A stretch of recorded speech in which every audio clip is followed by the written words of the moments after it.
Good evening. We're live, and it's already halfway through May the 14th, 2018. Welcome to another week here at the Stunthangar Video Hangout, featured by Stunthangar Control Line Forums. And we, as usual, have the YouTube chat box open so you can come in and chat with us there. Or if you want to go to the Stunthangar Control Line Forum under At the Bench, get the link to come in here in the video with us live. All you need is a mic and a camera. It helps if you've got a desktop computer, but you can do it on a phone or a tablet too. And we'll be here for the next couple of hours talking about aeromodeling or anything we find fun to do with tools and workshops and race cars and boats and planes, trains, and automobiles, whatever. We'll talk about it. Try to stay away from politics and our failing health as much as possible, but some of that can't be avoided these days. One of our members texted me and has a close relative in the hospital, so won't be joining us tonight. I'll tell the rest of them about that once they come in live, but we wish them the best. And meanwhile, we'll make the best out of what we got. And if we've got a worst of the day, that would be that the Joe Nall has been canceled. Everybody's to be packed and rolling out by noon tomorrow. That's noon Tuesday the 15th, because we've got imminent bad weather coming, rain coming up from the Gulf, and looks like it's going to be a wash, because not only is it a beautiful grass airport, everybody knows how beautifully manicured Triple Tree Aerodrome is, but it also borders a river, and the camping area goes all the way down around and to the river. So it could turn into a mud fest with stuck vehicles and no way out for people if it really got bad. And at this time of the year, usually May is the month we can count on to have the most dependable weather, but when it rains, it pours. And sometimes when it pours, it gets muddy, and it would be a hazard, safety hazard, as well as an inconvenience to everybody that got stuck in the mud with their giant RVs. And also, the airstrip itself would be somewhat jeopardized. And that's although that's the most beautiful feature of Triple Tree, it's probably not the main thing behind having to cancel it. They don't want anybody to get injured or hurt in a place where we can't get emergency care in and out, and turn the whole place into a useless bog. So sorry it had to happen. And Sparky called me about lunchtime today and asked me if I would post. And when I went on the forums, I saw that the rumor mill, not really rumor mill, but some people had heard about it, were questioning whether it was real or not. And I had the unfortunate task of having to confirm that it was actually the truth. And I posted the little news release from the Triple Tree website so everybody could read it. And now you know what we know, and that is what I just told you. It's going to rain, it's going to be wet, and going to have to wait till next year.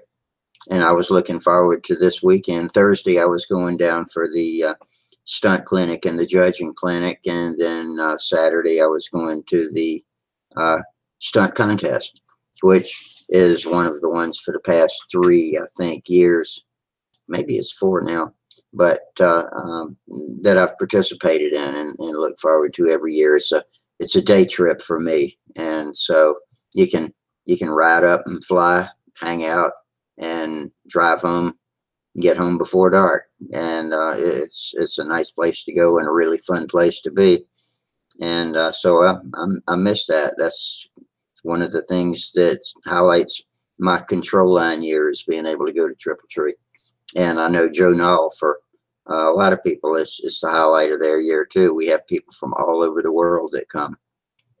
But anyway, we'll make the best of it. And Mr. Pat, who oversees Triple Tree, will make the best of it, and we'll get back to what we do. Meanwhile, we've got 9 viewers watching me already. That's pretty good. So I see y'all are all out there watching. I'm still waiting for somebody to come in live with me, and I hope somebody will pop in a minute. 10 viewers now. So when we start to fill up with some audio and video people, we'll have some conversations going that I hope keep us entertaining on into the late evening. And until that happens, I'll sit here and do what I always do: drink coffee and smoke cigarettes. And Gerald Wimmer says, "Hi, Rusty. Sorry to hear the big event at Triple Tree was canceled. See you soon." Hi, Gerald. Hope you can come in with us tonight. But yeah, thanks for the condolences. It's almost like somebody died. Triple Tree had to shut down. But we'll get over it. And I guess we'll call it the first weather event of the warm weather season. When the Gulf wants to soak the East Coast, the Gulf soaks the East Coast, and there's nothing that can stop it. Back in 2015, we got the biggest soaking that I've ever seen in central South Carolina, and there was a lot of places that got it just as bad or worse. And then there's a lot of people that still hadn't gotten back in their houses since that. And that was a week-long flood where it rained cats and dogs and never stopped for the entire week. Thanks, Gerald. And Gerald just clicked our super chat at the bottom of the chat box. That button with the $sign in it is how you help keep the forums and the video show running for free, and help Sparky keep his server fees up to date. And we appreciate anybody that takes the time to click on that super chat.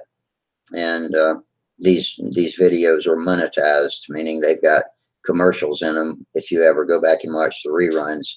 And so that's part of the trade-off is we get a little cha-ching and they get a little advertising in return. So it works out okay. Probably works out better for them, but that's what we got. So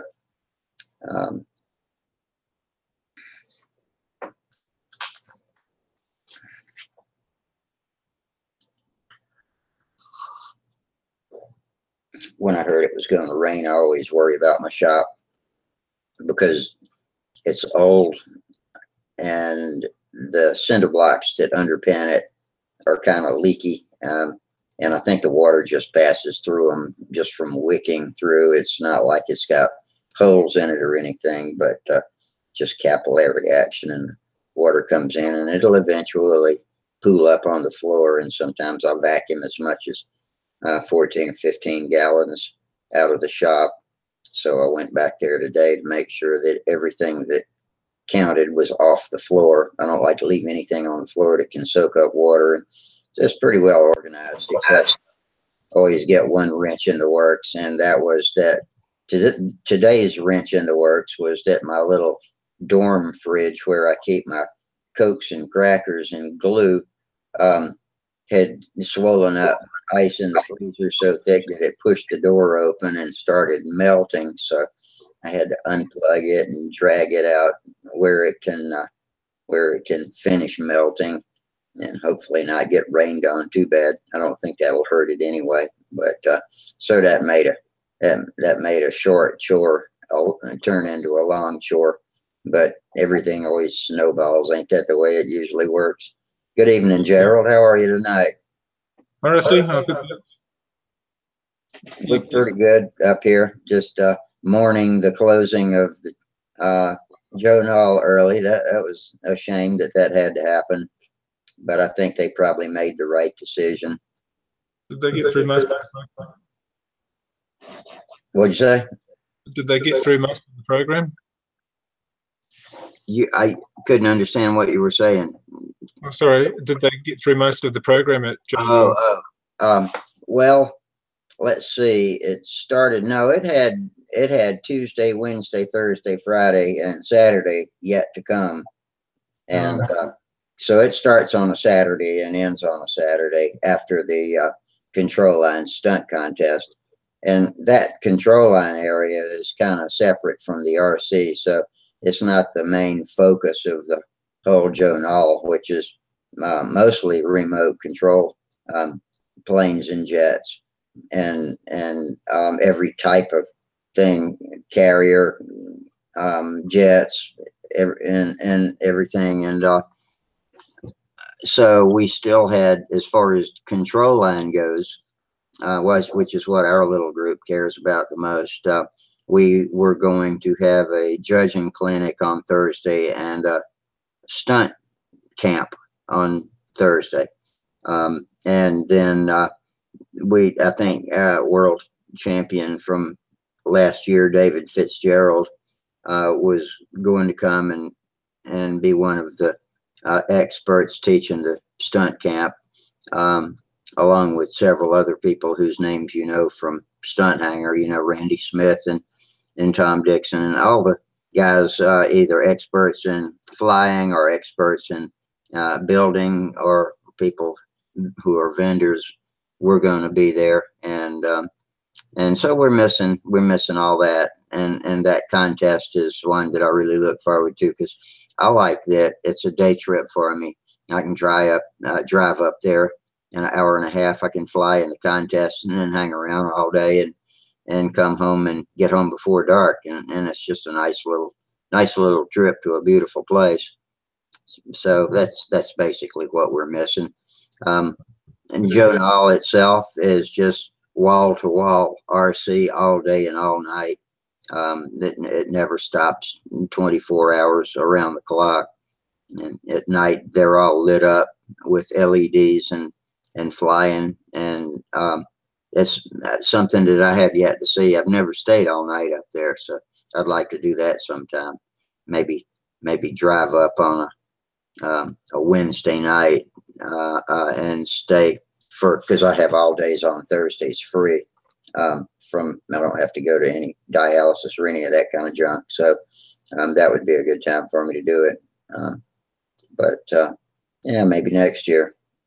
It sounds like it's the Oshkosh of the aeromodeling world. Yeah, I guess that's probably a good way to put it. It's the biggest RC gathering that there is that I know of, and people come from all over the world, especially in the same hemisphere. We get a lot of South Americans. The Brazilians are a big contingent, Canadians, so people come from Asia, and so it's a hell of a gathering. It's impressive, and I guess Oshkosh is probably something like that. I've only seen pictures. I've never actually been to the Oshkosh fly-in, but yeah, for model pilots, that would be the comparable thing.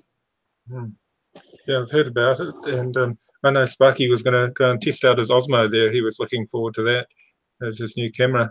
Yeah, a bit annoying for him, but I suppose you can't move that larger an area of flyers and display people. I looked at the journal site that you put the link up to on Stunthangar, and it certainly did look a very big concern. Maybe you could move the stunt workshop, the judging workshop or something, to somewhere else away from the flood prone site. Maybe so. I don't know. But I'm sure that I think they probably had some pretty good contingencies in place if, weather happens, but some things you just can't hide from or outrun. And one of them is flood threat like that. But yeah. we had a similar thing. There was a Rotorua contest planned for end of April, and they cancelled it. And it turned out the big rain event plan turned out to be a large rain event, and there was plenty of flooding, and we would have been flooded out of the site we were going to use. So it was just as well. We were just about to book our accommodation, and my wife Elena just said, "Oh, I'm so glad that we didn't blow all that money on driving and accommodation to get there." Yeah. But it's just Mother Nature. We're more victims than a lot of other hobbies because we're an outdoor sport. Looks like Jamie's in here with us. I see his workshop, but I don't see any Jamie. You out there, Jamie? He must not be in the room right now. I think I saw him flash past while we were talking, but he's probably back in a minute, I imagine. So your weather's not stable at this time of year. You've still got like spring storms now, I imagine. Yeah, we're just getting into thunderstorm season. Ron Hess just posted. He's in Florida. He says it's been raining all day. Had just about 4 inches of rain at their field. And Terry emailed me earlier and said they'd gotten 4 inches also today. Yeah, so a lot of rain, yeah. Well, we're getting wet here now as we go on to winter, and we cancelled our flying at Bruce McLaren Park with the rest of the club members on the weekend, but we still flew at home. It was Mother's Day on Sunday, and Lena said, the first thing I want to do on Mother's Day is get out and fly. And she did. She wanted to go out and fly to Scotland, and she had some flights, and later on we did all our driving around and visiting and other things, and then she just said at the end of the day, it was quite nice. She said it was the most pleasant part of my whole Mother's Day was getting out there flying in the morning. Good. That's one cool mother. Yeah, she's great. Yeah, with encouraging the boys as well, especially. They're not always keen when they've got other ideas on their mind, other things they'd like to do. Otto's more keen, being that bit older, but Max, you've got to threaten him with some other sport before he'll really show an interest. Yeah. But, yeah, it's just that age and stage. But Elena's flown since I met her when she was 21, I think. I got her flying, so it's a routine that she seems to enjoy. And if you can make it a pleasant routine, like normally if we take the boys to the Bruce McLaren Park to fly, we'll include a few extra treats, bring along morning tea, or go along to we've got a bakery just next to where we fly, so they'll often go and grab morning tea there, and it makes a much more pleasant experience. Yeah, that sounds pretty good. And then afterwards we'll often go to Wendy's and give them a lunch at Wendy's, and that makes it even more appealing to get out and fly. Yeah. And Lena always uses the line, you can't eat unless you've flown. So they've got to get in some decent flights before they can, not that would starve them, but it's just an inducement saying, well, you know, the reward is for flying. Yeah. But yeah, I liked I was watching the rerun of your Friday night session, because I obviously missed it when we were driving around on our Saturday, and Charles was saying that it was Steve said to Charles, you should get your wife critiquing you, giving you the run through, use her as an instructor if you can, and she'll be a very good coach. Yeah. And yeah, that was an excellent idea. Maybe. Yeah. I know my wife just says, I don't really want to judge. I don't want the pressure of judging, but I know she'd do a brilliant job of it, and it would improve her own flying too. Uh-huh. Have you managed to get your wife to have a go flying, Rusty? She's not interested. She enjoys watching me do it, and she doesn't mind pitting for me if that's necessary, but there is not the slightest bit of interest, and she'll say it outright like that. She's not interested in learning how to fly. No. So I quit asking because she doesn't want to be pestered, about it. So I'll take what I can get. She supports me doing it, and I enjoy that. And I wouldn't be able to do a lot of these contests if it weren't for her help.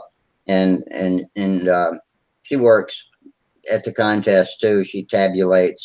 This time she tabulated scores and did things like that. Sometimes she runs score sheets, and so she finds ways to enjoy the get-togethers without actually having to fly.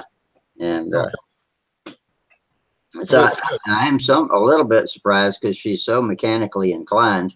She's a hell of a good mechanic, and you know, I mean, she and I have overhauled. Well, I don't know about overhaul is a pretty big word, but we've done some serious automotive work out in the garage when we couldn't afford to get somebody else to work on it for us, and she knows how to reach around behind something and thread a screw and get it going the right way without being without being able to see it, and understands how things fit together. So you would think maybe she'd be interested, but I'm not gonna push the issue. it's sort of going against the grain. Most sort of, it's a male-dominated field, and it can be a bit exclusionary at times as well. At times, I feel, because they don't feel it's their forte, and when it's mainly other men doing it. But, yeah, it's good that she's got that mechanical aptitude, and she's able to help you, because it's something missing in a lot of people, whether they're male or female these days. They can't change a tire, they can't change an air filter or change the oil. They can't do the basics or figure out how to do it. I mean, you don't have to know everything. You just have to know how to figure out how to do things. And that's what she's good at. Well, hello, Jamie. We've got you there in the background. Hey, Jamie. Hey. I got a text message from Tom. Actually, I knew about it the other night. He had texted me too that his dad has had a stroke, is in the hospital, and so he's preoccupied looking after his dad. And to make things worse, he had his dad's dog taking care of it, and his dog died. So it's not a good day for Tom, to say the least. So he's not going to be with us tonight. He thinks maybe he'll be back in with us Friday. I have things improve for his father. Yeah, that happens. My father, I just had to visit him yesterday. He's in hospital with fluid on the lungs. It happens, age and stage. Has he got congestive heart failure or something like that? Well, his heart's not working as it should, but he's 87 now, and he's had a hard life, and it's just all ganging up on him now. Yeah. He sort of had a long bout in hospital earlier in the year, and we thought, oh, he's out for a couple of months, but he's back in again now, and each time it gets more difficult to get back home again. Yeah. I'm sorry. We all have to go through that, either with our loved ones or eventually ourselves. So. Yeah, he's got a positive attitude. He's still got a sense of humor. That's the main thing. It hasn't deserted him. If you can keep a positive attitude, you're easier to deal with in that environment, I'm sure, for the staff. Yeah, good attitude will carry you a long way when you're going through stuff like that. Yeah. It's hard to maintain a good attitude, but hell, you can either laugh or cry. Take your pick. It's a lot easier to laugh if you can. So he's generally happy if they'll feed him and give him something to read. He's happy. He's an easy one to please on the whole. Oh, well, I picked up this the other day when we were visiting my father in the hospital, and Aeromodeling magazine. I don't know if you see those in America. It's the English magazine. It deals with mainly free flight and control line. Oh, really? Yeah, it's been going since, I think, 1949. I think was when it came out. It's almost as old as Model Airplane News, but it's a good read. Normally has a free plan. Well, this month it's their little MIDI flow. Instead of being a 35 size model, it's a PAW diesel with a 2.5 cc engine. Yeah. 15 size. But a bit on covering models with mylar and tissue, and a bit on scale flying. Nice scale B17 in it. Oh, it's a March issue, and then it looks like the same chap is going to put together a ducted fan control line. And I haven't read the article yet, though. Yeah. Now, is Model Airplane News, is it still in production? Or is that defunct now? model airplane news is still going, I'm pretty sure. Yep. I've heard about it, but I've never actually seen one. RCM's gone, and flying models is gone. I suppose model aviation's going, but Stunthangar, what am I thinking? Stunt News is still going. Pampa, yeah. Yeah, that's one reason I've been thinking of joining Pampa with just a limited membership type, is just so I can get the magazine. But I've never gotten around to it. I was subscribed to Brodak's magazine, Control Line World, which I enjoyed, but it's no longer here with us either. Yeah, I don't think we've had an issue of a Stunt News come out this year, though. There were 4 issues last year, and after some sort of changes at the top, Pampa, we haven't had an issue come out for this year. But it's got a wealth of information. You can sort of dig through their archives and pull out a lot of information. I just get it online. It's not worth trying to get a paper publication out here. I lose too many in the post when I've done that in the past. I used to subscribe to Flying Models, but I only received half the issues. I was getting the AMA's magazine in the mail for a while, but I decided to just go with electronic with that. I like to have the magazines because I'd rather flip through a magazine and read it, but they end up just getting pushed around and eventually thrown away, and so that's just a waste. So I decided to go electronic, and I do open it and read it sometimes, especially if Bob Hunt or somebody like that's written an article in it, or something about Control Line especially. What you working on, Jamie? Nothing really. I finally flew to Cardinal Saturday. Oh, how'd that go? 5 or maybe 6 flights. Yeah, I lost one outside and pow. Oh. Went right in. Would you pop a line? Oh no, I just lost tension. I'm guessing no, on the 3rd outside loop. I think I much up, like I jerked it and it just lost all its speed. That's the only, it happened fast. Yeah, that's the trouble. You can't always remember what happens when everything goes awry in the middle of a flight. It's hard to remember exactly what went wrong.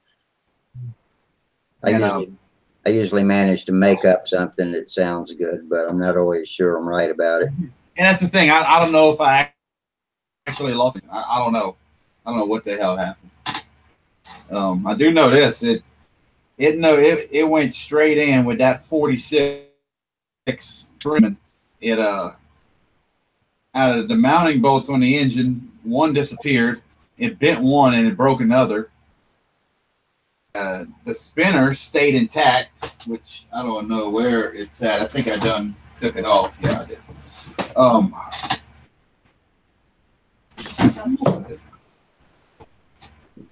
Yeah, I took it off. But yeah, I had a brand new 46 LA on it,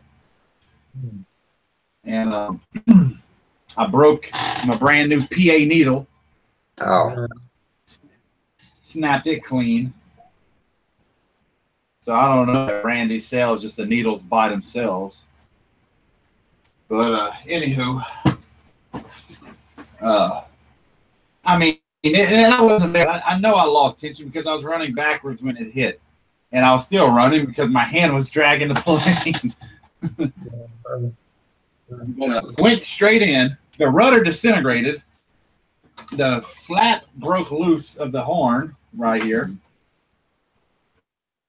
Yeah. Sheeting broke back here. So I got that has a little, a little flex to it.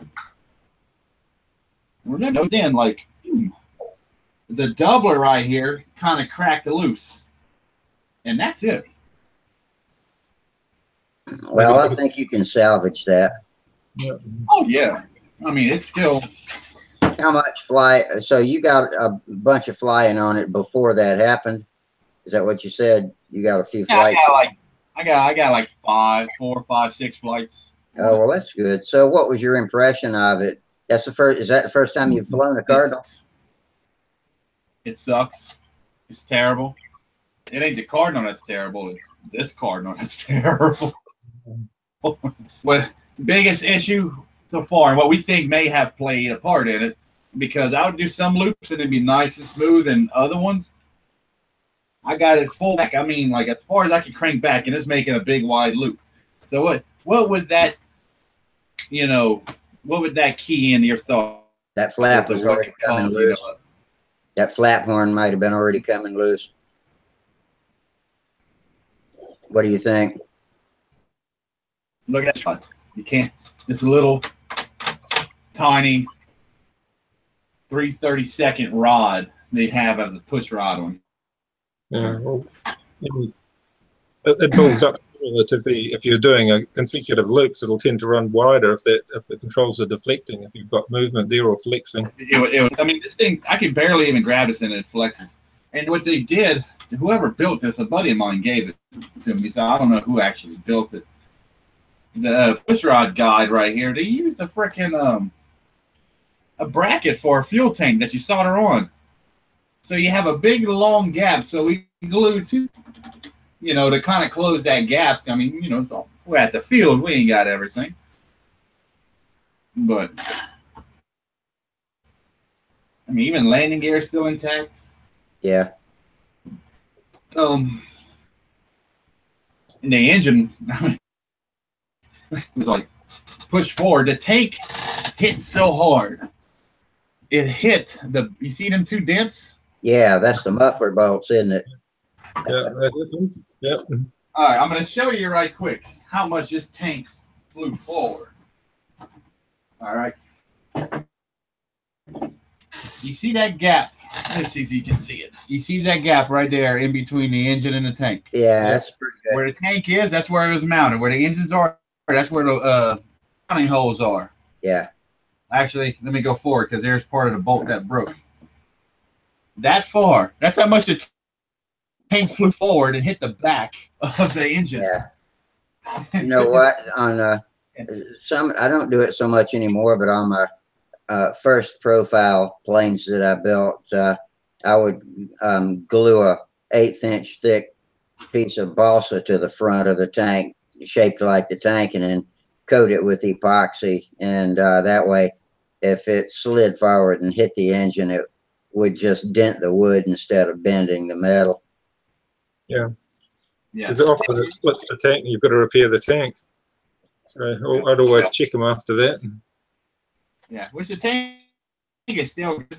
It's still holding fuel in it. I mean, it's all plugged up and I'm squeezing it and, nothing comes out. And that's the tank that was going on my twister too, that 5 1/4 thing. And there was a mounting, them little screw inserts you screw in there, epoxy, and then you can screw your 440s or whatever. There was one right there. When that tank flew forward, it hit it and knocked it out. Did it? Ripped it completely out. But it need to be recovered. A flap needs to be rebuilt. Rudder needs to be rebuilt because when it hit the ground, it just shattered. Boom! It just looked like confetti. What about the lead edge of the wing inside of the root cutout? Is it crushed at all, or does it look like it's all intact? Well, like the leading edge? Yeah, the sheeting. Did it crack up any right inside the root, do you think, or did it look like it all held together? The only part that I find that's cracked is above the bell crank. Yeah.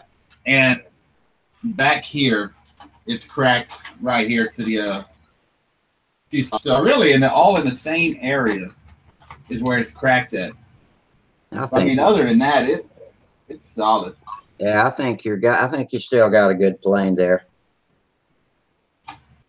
Put a CA, put a Spino on it, and the cracks and a bit of accelerator. You'll feel it up nicely if you're covering repair. Yeah, I mean, carbon fiber to replace that long push rod. Oh yeah. That's what I'm gonna do. I'm gonna cut out the whole section of center sheeting right here, and run a whole new system than this. Because whoever built this, they put the push rod to the elevator on top and the flap at the bottom. So, and plus it was the bell crank to the push rod. So when I hold it neutral, it was straight down. There was like no adjustment to it at all. Mm-hmm. So we cut it down, rebent it, set it back up, trimmed it up. I mean, we about an hour and a half we messed with it before we finally put fuel in it to fly it. No, you don't know what you're getting. But you know what's the great thing about it? If it crashes, oh well. That's the nice thing about profiles too. They are fixable. If you smashed a full fuselage Oriental or something like that, you'd be in for a whole lot more time and surgical repairs to it. With a profile, you can just dive right at it. Like you said, cut that thing open and rework it however it needs, and it's no big deal. Even the flaps, all the hinges on the outboard flap loops right now. But the flap itself is still good. Yeah, I can rebuild it. It ain't no problem or whatever. It needs. I'm just shocked by the doubler. You know, that big old doubler. It cracked along the side of fuselage. The fuselage didn't break. But the fuselage has a 1/64th light ply on the sides. And you can't really flex it at all or anything. So I know it wasn't twisting. Do you have any idea what the weight on that plane was? Huh? Do you have any idea what the weight was on that plane? I think with engine, it was anywhere from 56 to 58. It's pretty heavy. Yeah. I think that was about 54, 55, something like that. I weighed my the other day. I was surprised. It was lighter than I thought. It was only 44.9, 45 ounces. I'd been recalling it as heavier than that, but it's not. Running a 12.5, it pulled around nice. Yeah. At first, I was running just Uniflow, and then I started running under pressure, and the run was a lot better. On that first flight, when I hooked up the fuel line to the exhaust to the tank, I found the engine sounded it was a lot smoother, and that whenever the tank was going to, that's when it would start to lean out. Whereas before, it would just shut off. I had no indication. It would just shut off, which is weird because with the 25 LA, when you run low, it leans out with a float tank. At least mine does. But on the last run, whenever it took off, it was like crazy. I mean, it was booking, it was cooking. But what was so nice about this though is that I can do like a wing over, fall into the reverse wing over, and come back around. Mm-hmm. And I just felt comfortable doing it. Whereas with the Ringmaster, I just didn't tell. If I reverse wing over with that Ringmaster, I don't know where it's going. It's so light. This thing pulls. I mean, it may not pull as hard as one to stunt ships or anything like that, but I guess with the weight and the speed it was going, and we had it at 5.1 and 5.0 lap times. Yeah, that's a good speed. Yeah, it's nice to feel that authoritative pull when you're doing a wing over. Thing on 60-foot lines running at a 5-second lap speed. It looked like it was barely even going. Mm-hmm. It was like so slow. I guess it's the size of it. I don't know. Whereas a Ringmaster running 5.2 second laps, it just flies. But I got something else to show you. We had a slow show. You say you watched it Friday, Gerald, some of it. It was a really slow show when we got started. Picked up, you seem to have a lot of people on there, and by the end, and covering off a lot of aeromodeling topics towards the end. Yeah, I was getting worried if I was going to have to shut it down early when it was just me and Michael, but then Steve came, and then they started dropping in pretty quick. Eddie came, and I think Jamie came, and anyway, we ended up getting into some pretty good discussions and running a little later. Yeah, it was interesting hearing about Charles's model and trimming and the different issues he had with his Stalker engine and how they've been working through them. There's some quite good advice there. Yeah, coincidentally, I had just read Charles's post and watched that video on YouTube earlier in the day, and so I had a better picture of it in my mind than what you could actually see on the screen share, because it was a little on my screen share on my end. It was a little jerky, and so you couldn't really get a good idea of what that engine was doing that he was interested in us hearing. But on YouTube, it's a lot smoother. Yeah, you could really see the difference from the start to the end of the run. It was quite a noticeable change the way it was performing. But yeah, it's interesting seeing that he had to change back to the Stalker in the end for the contest, so he didn't have time to set up the 77, the road jet.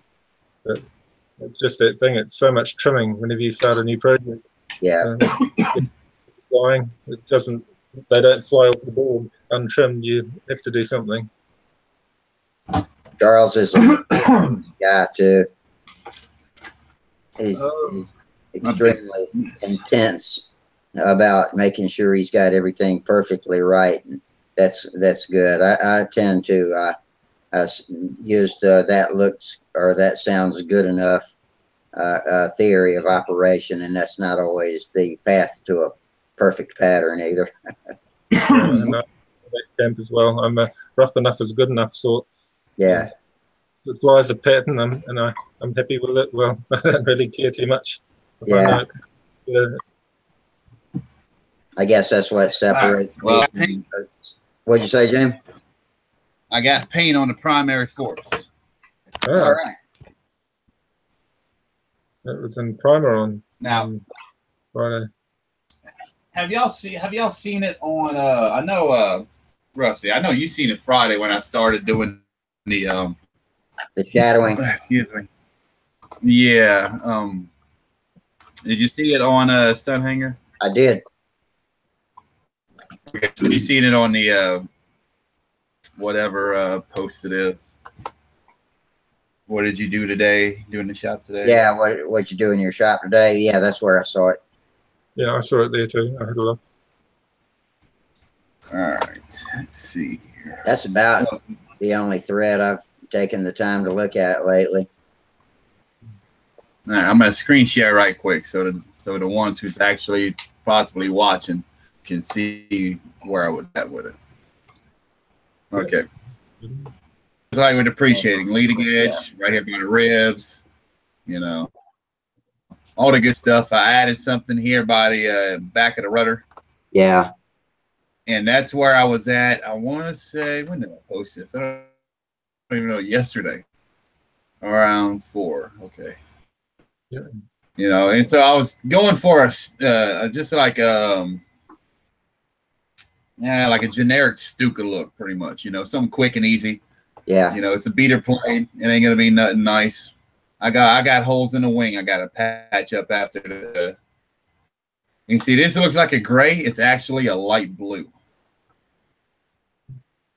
Yeah, you can't tell it on screen. That's the problem we had with Tom's plane. You couldn't always tell the colors.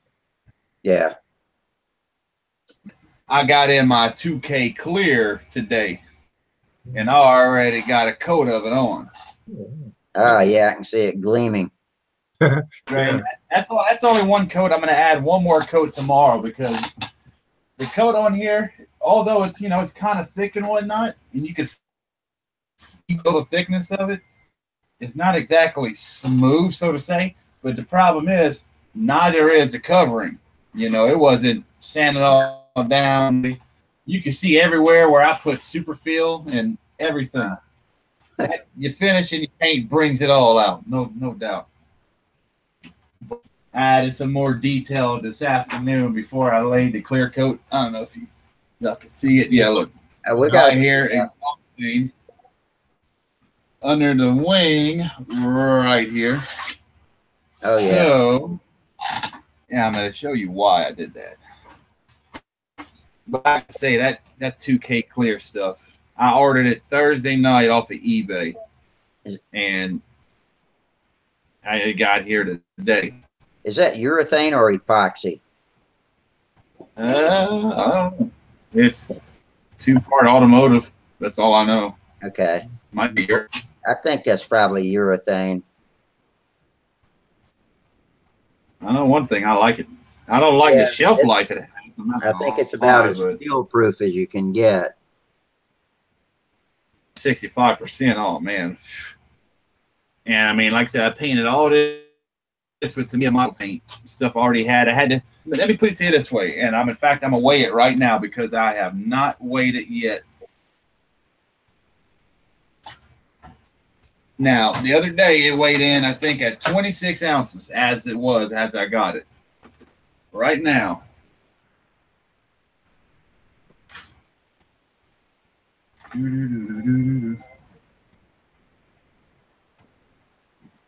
Hey, Bob Bishop just signed in with us. How you doing tonight, Bob? R.W. Bishop. Well, at very most, it added an ounce to it. At very most. That's not too bad. You got good coverage.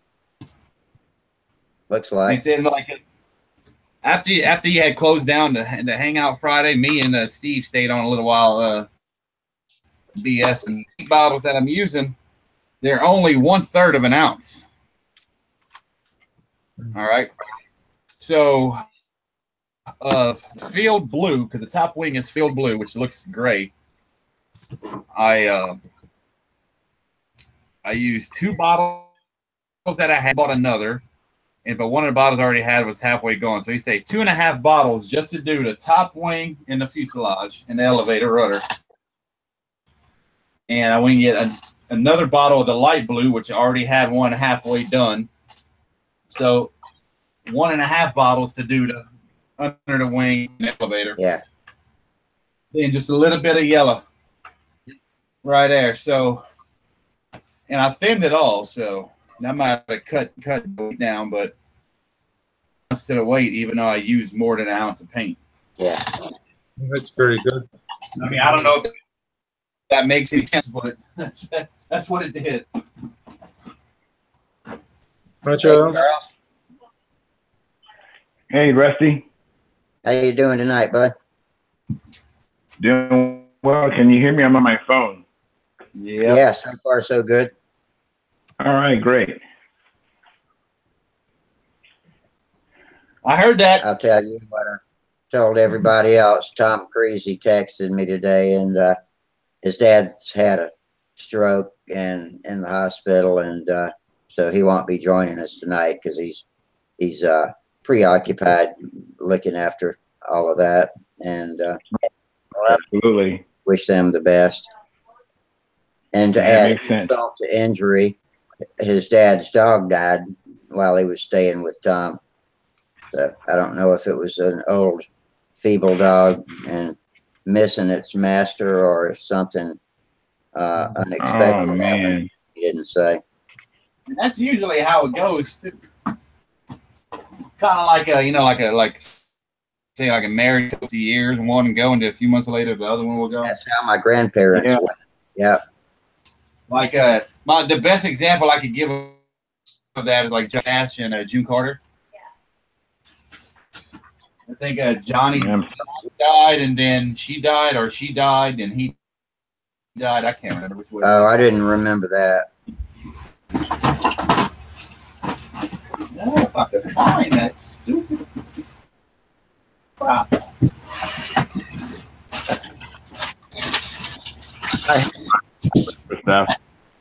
Well,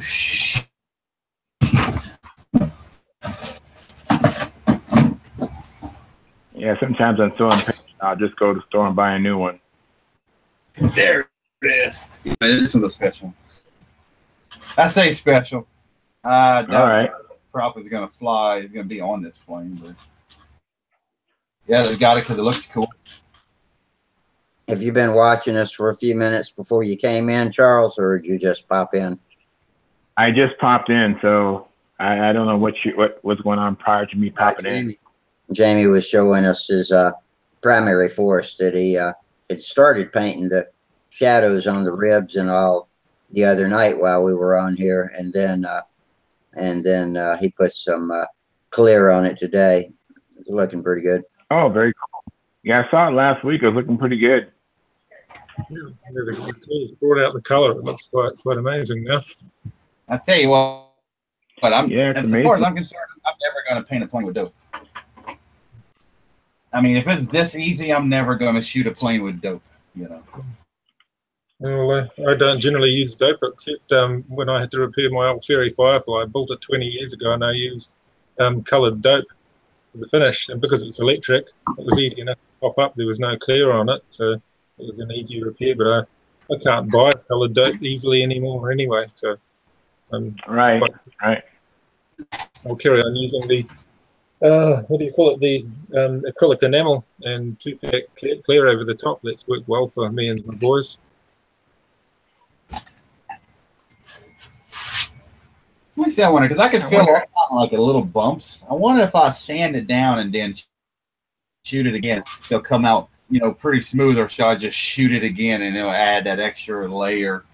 I think if you shoot it again without sanding it down, it's just going to add to it. But that's a nice thing about this kind of finishing. You can just knock it off and reshoot it, and you might come out with better results. You know what? You're going to lose that thing into trees if you don't put something bright on the inboard side, like invasion stripes or something where you can pick up the shape of the plane when you fly through the trees on one side of the circle. Nice bright. Yeah, and I thought about it last night. I should have continued on with the Stuka look, or yellow in the back. But man, I just rushed it together because I didn't know when that clear coat was coming in, and I wanted to have it flying for this Saturday, which I know for sure I'll have it flying for Saturday now. Yeah, but, very cool. But you see, with the what I did, that is all stained, and where the muffler's at. Yeah. Oh yeah. And that way it follows under the wing right here. That looks good. I've never used yellow on a plane. It's about time I started using some traditional aircraft colors. Yellow's popular amongst aeromodelers in full scale alike. It's great for us. Yeah, I mean, I could still, mask off and spray some yellow on it. And it's, spray it again with clear tomorrow. But I might just get some decals made and put on the back end of the rudder. I'm going to mute my call. I'm going to the garage real quick. Okay. Yeah, I like decals. You can spiff one up pretty easy with some well-chosen decals. I wish I had a laser printer. I'd be curious to see if they are as bad about fading in the sun as the inkjet printer decals are. The reds, especially on the inkjet, they fade almost immediately out in the hot, bright sun over the course of a summer anyway. Yeah, makes his biplane up on our wall behind. Just sitting in the modeling room, it's lost almost all the colour on the printed decals, and those were inkjet ones. I've got laser printed ones, but they haven't had long enough to age, so I can't tell you how they're going to last by comparison. But yeah, the quality of some of the printing now is really good. I had printed new decals for my Fairy Firefly recently, and the colours were really nice, and they're quite glossy, just on standard paper. So I've got to put them on still. But it certainly saves. I like to hand paint them too, because they keep their colour when you hand paint. But if you don't want to spend the time, there's nothing easier than printing them. or getting somebody else to print them for you if you want a different type of printer.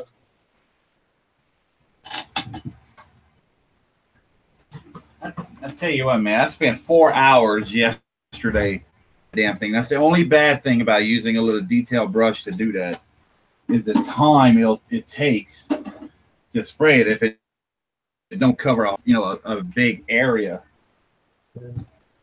When you use a lot of paint, if you used a wider pattern gun, you could chew through a lot more paint too. Oh yeah, I mean with the I have like a I'm not gonna call it a fancy gun, but like my Iwata, it's more of a detail brush. But the other one I have a 0.5 needle for it that I put in it, and once you get it right in it, you can just tell by the sound and the way it sprays that it's going to spray good.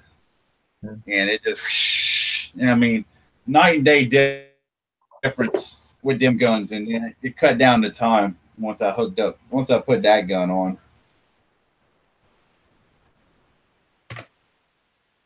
Yeah, this one's got a 0.5 nozzle on it too, just a little gravity feed.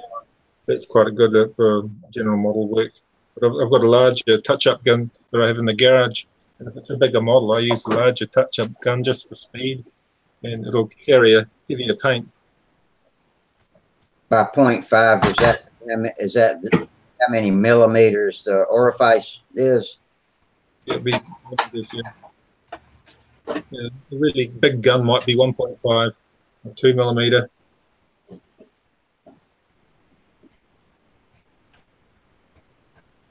So like I got this gun right here, this Harbor Freight gun, and I'm sure I could use it on that compressor. Yeah. This says 1.4 on the nozzle. I don't know what none of that means. Not on a gun like this. I've never messed with a gun like this. I'd be lost. Yeah, just give it a try. But, thing of it is, and it has a 20-ounce freaking little gravity-fed bottle that goes on it, and I'm sure I could get a small one to put on this. Because I mean, the amount of paint I use won't even fill up the bottom. Yeah, mind you, you could still use half that quantity on a large model. If you're painting something like a Straker, I'm sure you could use pretty much that whole cup. Yeah, I'm gonna have to try this thing out one day. I don't think I'm gonna use this in here though. That'd be outdoors. Yeah. That's a good thing about that little brush. I could use it in here, no problem. It ain't nothing, I ain't overspray is no such thing with them little brushes because it dries by the time it's done dried. It dries in the air. Yeah. Yeah. Sometimes I've got two compressors, a small compressor. If I run the small one in the modeling room I'm spraying something large, I'll run the hose out the window and spray it on the deck outside just to cut down on the overspray. I think sanding makes a lot more mess than painting on that small scale.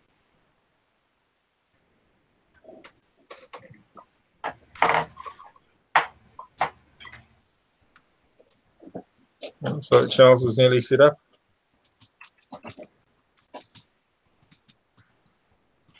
And I've never broken down a brush like this, so I don't even know the difficulty in it. Whereas the other brush, I could always close no problem. Yeah, they always clog. After a while, you've got to get used to pulling them down, and it'll be a bit of fun. Oh. I'll try it out one day. I know I can get a reducer thing to match up with my hose.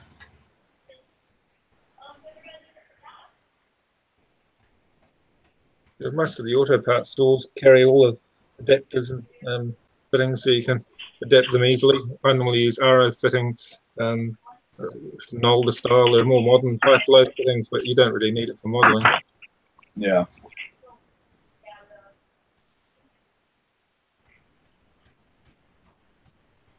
I got zoomed in on Charles here, meticulously fitting his engine plate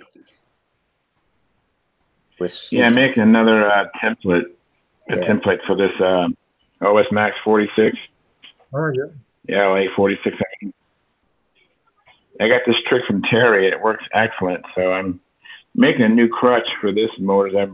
The plane I'm building, I decided, and it actually was suggested to me from my friend that I should just put the LA 46 in the plane. I haven't had any problems with LA 46. So I thought, it makes a lot of sense. I didn't have any problem with LA 46. So.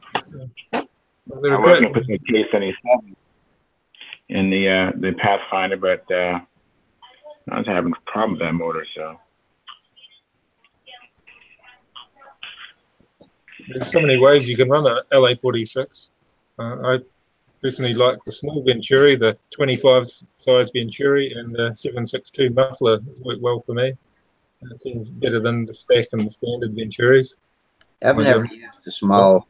I've never used a small muffler on mine. Always needed the weight for balancing, so I used a bigger one. I think the small so muffler. The 762 muffler is a smaller muffler than the stock muffler. Yeah, it's the same as the 25 FSR muffler, so it's got a smaller outlet, and it holds the motor. It'll only rev so much, but it was like on the weekend when we were flying, I was running that K&B Sports to 45, and the crankshaft stud was too short. It was only engaging by about that much into the motor, and the prop spinner spun off and it went into a shaft run. But it's got such a restrictive muffler, it hardly revved out at all. And I just thought, that's quite amazing. It's just going dug, dug, dug, dug, dug on a shaft run. It just sounded very uneven with no prop and flywheel balance. And then Alina just rammed it into the ground to stop it. But yeah, it was surprising how little it revved out on a shaft run. And I put it down to the small Venturi and the very restrictive muffler with 4 outlet holes. It just couldn't rev even if it wanted to. So I'll have to get another drive washer for it. So it's a drive washer now, but yeah, it's only got 4 outlet holes in the muffler. So maybe we might get some pictures of what you're talking about.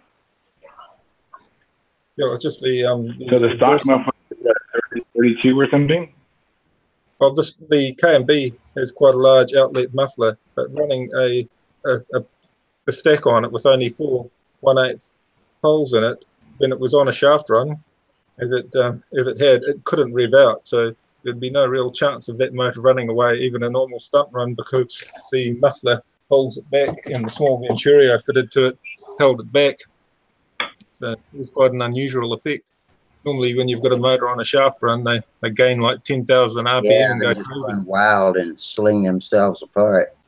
Yeah, whereas that thing just carried on, just sounded like it picked up a couple of 100 RPM. It just sounded very relaxed still, but it was vibrating because of the lack of a prop. Wow. When I ran this LA46, it was just a stock setup with a Zor 12.5. Well, not totally stock, because I actually put a head shim, an extra head shim in there. And it was awesome. I actually ended up putting longer lines on the plane. It was a Nobler I had, and I had the Super Tiger 46 on there with like 11.6 prop, I think a rev up. And then, I had to tame things down. I had to tame it down with the LA46. So I had to lengthen the lines, and I put a 12.5 prop, and it was the sweetest setup. And that's what I'm going to start with when I finish this plane, is that same motor with a a new Zor 12.5 prop. That Zor prop got broken when the Nova crashed. Yeah, that's what I was using, a 12 flight Master S screw on my LA. I was getting a very nice run out of that. It worked very well. 762. The plastic Master screw, or they're beach? Yeah, they're beach wood. The plastic really? one. Okay. I usually run the APC 12.4s on my LA. Okay, that's another consideration. It's the 762 muffler. It's quite a bit smaller physically than the stock muffler. Let me click on you. Yeah. Yeah. Oh, yeah. Yeah. Let me see that. I can't see you. Okay. Yeah, that's the 762, and it fits 25, 35, 40, and I'm not sure. and the 46. Yeah. Yeah. Wow. Yeah, it's a Now that stack is shorter. It looks like the muffler is closer to the cylinder head, to the crankcase. could be. Yeah, that one I've It still is a got. little short. Yeah, I've still got the. Interesting. I was running it with the throttle at one point, but I left the RC carbon because it's quite restrictive. But I've run them with the standard Venturi, and I preferred the smaller size anyway. But that model was the one that took the ding. That I'm gonna 740 try that. gook up the bottom side of your wing pretty good because it blows the exhaust straight out the back. That's the only complaint I have with that muffler, but I still use them. A lot of times I cut that stinger off and open them up too. Yeah, I was quite happy. I got a good run out of that motor. It ran very comfortably. The model itself, I had carrier hook on it and a servo so I could fly it in profile scale. And after I dinged it, I thought, well, it'll be too heavy for stunt work now. So I took all the RC servo out and the carrier hook out and all of that, and it kept it at its 48 ounces. So it's still 48 ounces after I repaired it. I can still fly it in stunt. Oh, I'm very just good. got to build another profile model instead.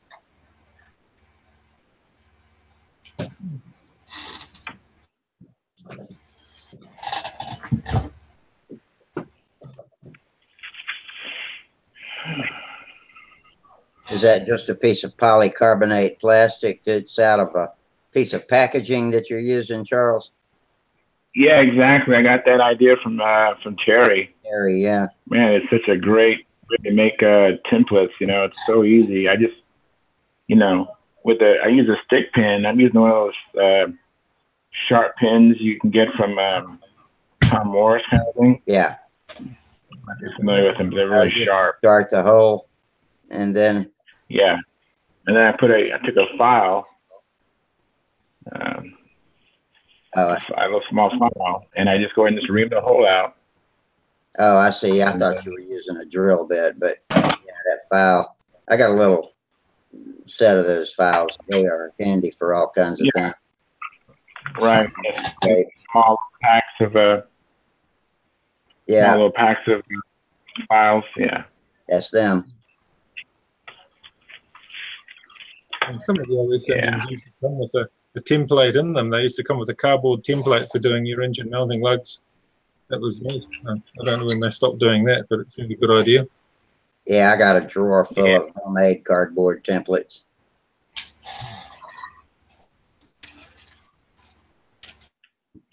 I got CFC graphics and Cali graphics.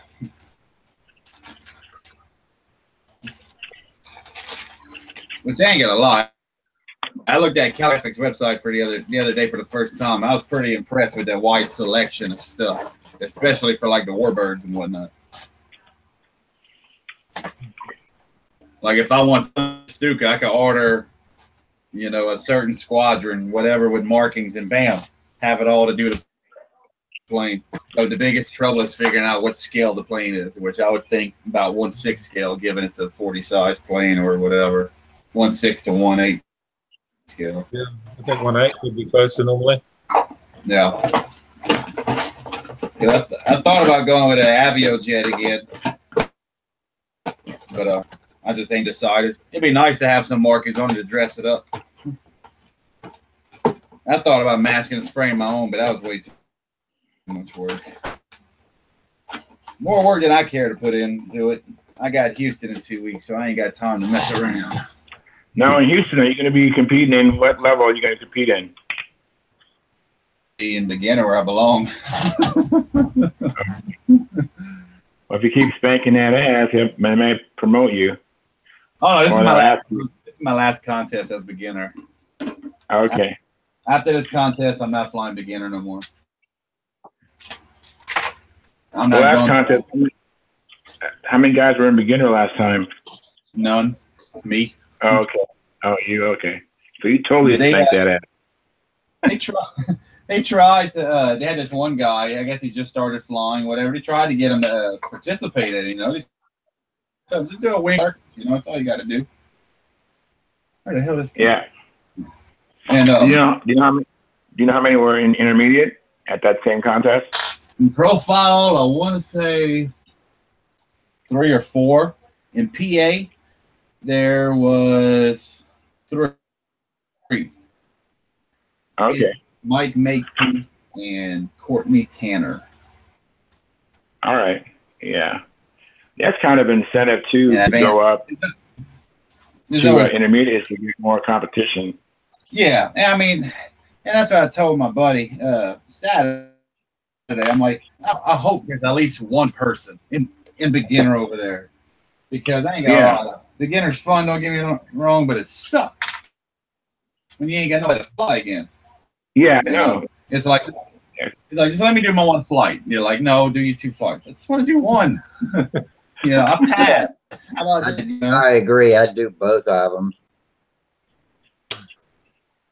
It's kind of like the old kissing your sister thing, you know. It's a trophy, but I mean, your mom will never know you didn't have to beat anybody. So. Yeah. I remember when I won the first time I won the state and beginner, and I was so proud of myself. But you know, when I showed some people my trophy, they go, "Oh, you're just a beginner." I just couldn't stand that, because I think, you know, beginner pattern, the name is such is so incorrect, because to do the beginner pattern, you're more than a beginner. I mean, that takes somebody who can fly a plane. Yeah. The way I look at it, some people look at beginner pattern like, oh, it ain't nothing. And, you know, honestly, it isn't nothing. But, I mean, it's better than basic flight that I see some 0 people on YouTube doing, you know.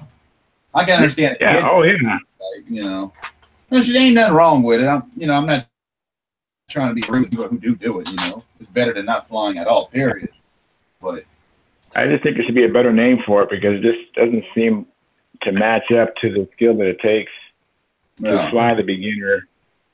When I did the beginner pattern, I flew inverted to do the outside round, you know. I did. Yeah. And that's what I do now as well. Yeah, so it's like, a beginner doesn't fly upside down. I just think it should change the name. I don't know to what, but I always thought that didn't fit. And when I had that trophy, I was so proud of it. And then I showed someone, and they go, "Oh, you're just a beginner." I'm like, if you saw me fly, you wouldn't think I was a beginner. You know, it's annoying. You know, here in New Zealand, we call it sportsman now. We used to call it novice, and novice didn't wash well with everybody either, so they changed it to sportsman. But, yeah, that worked. Adopt that. That's a good name. That makes sense. At least if anything, they'll you know, you show someone and they go, "Oh wow, you're a sportsman. Oh, that's pretty cool." They wouldn't have any idea what it is. Yeah. But when they see beginner, they think you don't know how to fly. Yeah. Yeah, well, we've only got the 2 classes. We've got the F2B, which would be like your expert class or intermediate class, and then sportsman. They've talked about bringing in a basic event for those that are just learning.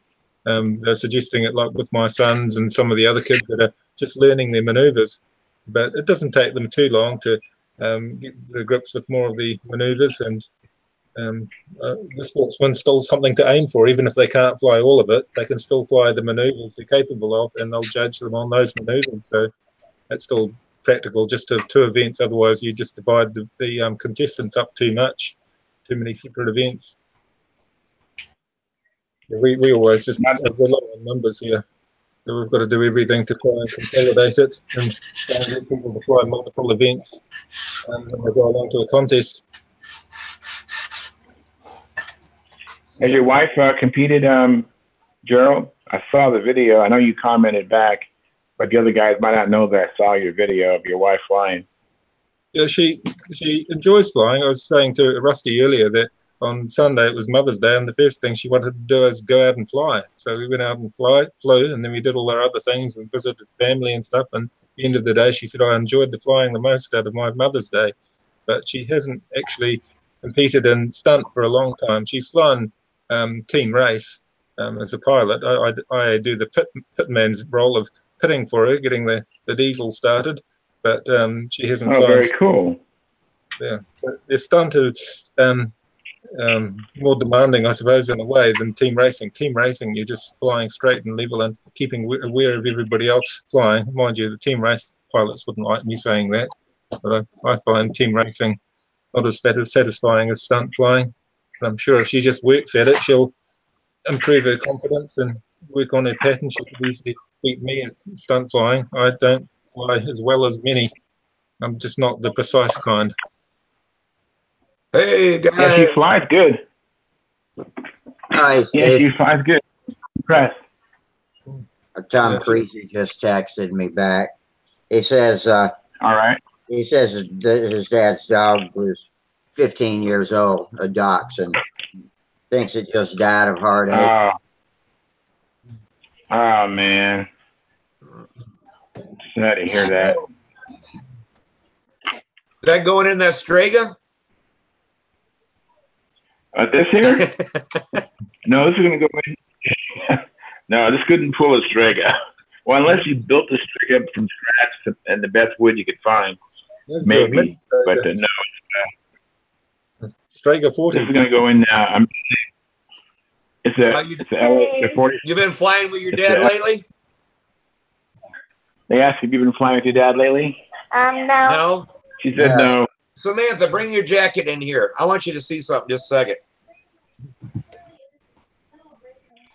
Let me put you on. I'm going to close this Bluetooth so that my daughter can hear you. Okay. Hold just a second. Hi. Let me raise the volume. Okay. Oh, you're always messing around doing something.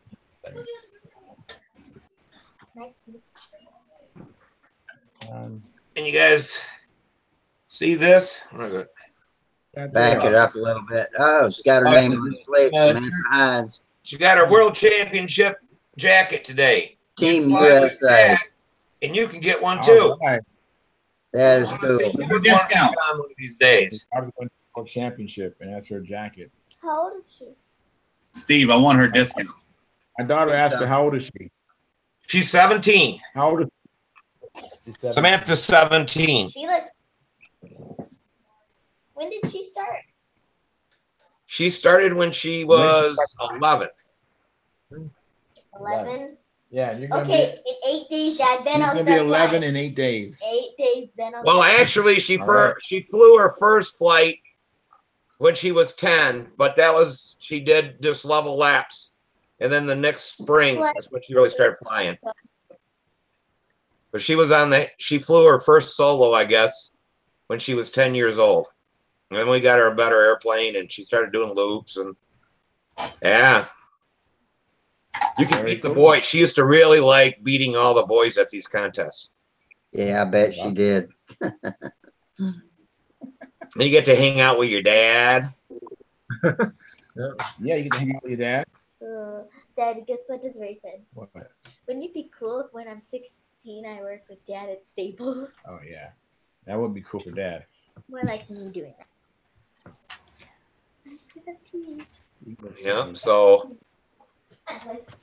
Yeah, I'm you know, the problem is I've just been so competitive, having problems with planes and engines, and I just haven't taken them out very often, you know. I'm trying to get them squared away.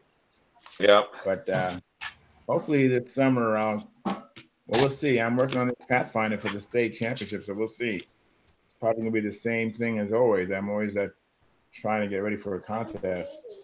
You need to just slap you some beaters together, and it doesn't matter what they look like or anything. Just take them out and give them a toss and fly. Yeah. Yeah, it's just That big beginning pattern with a smile on your face. Yes. Yeah, you're going around and around first, and we're gonna get you hooked up. I haven't got over to Dick's house to pick that 61 up yet, but I'm still gonna try to get there this week and pick that up. You got my email then, right? Huh? You got the email? Yes. Yeah, I did. Okay. If you got it, so yeah. Cool. Yeah, I didn't get a response. I didn't. Yeah, I got that. That's cool. You can see Samantha just got done painting. I just got done holding. All right. I got fingernail polish on and all that kind of stuff now.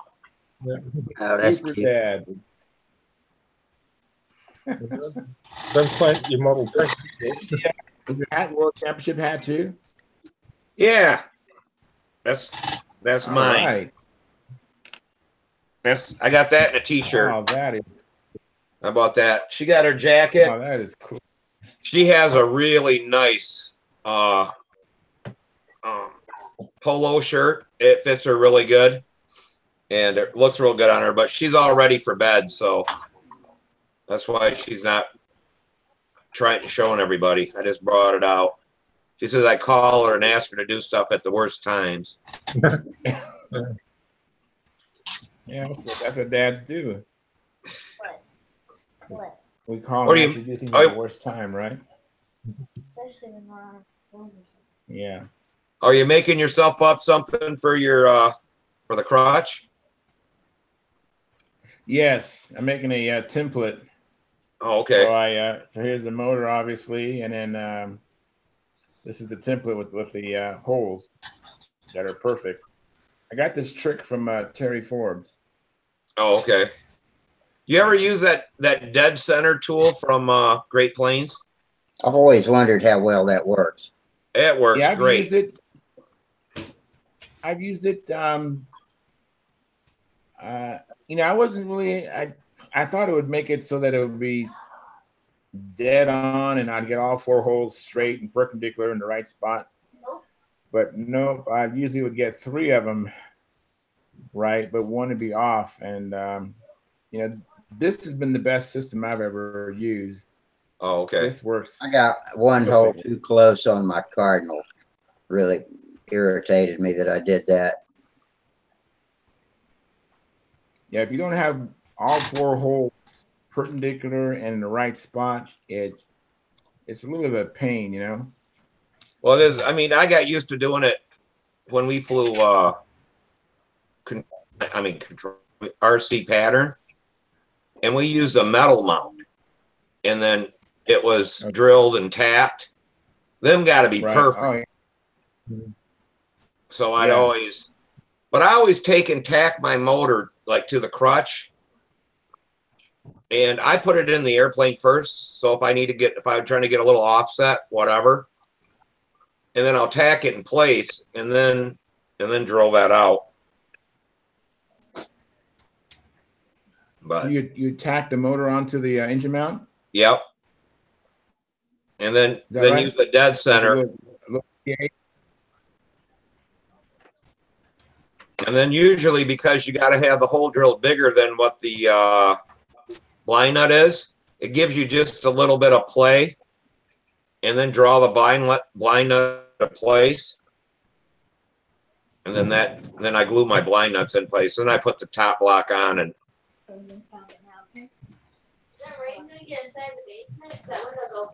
Yeah, if it a little bit does, it's fine, babes.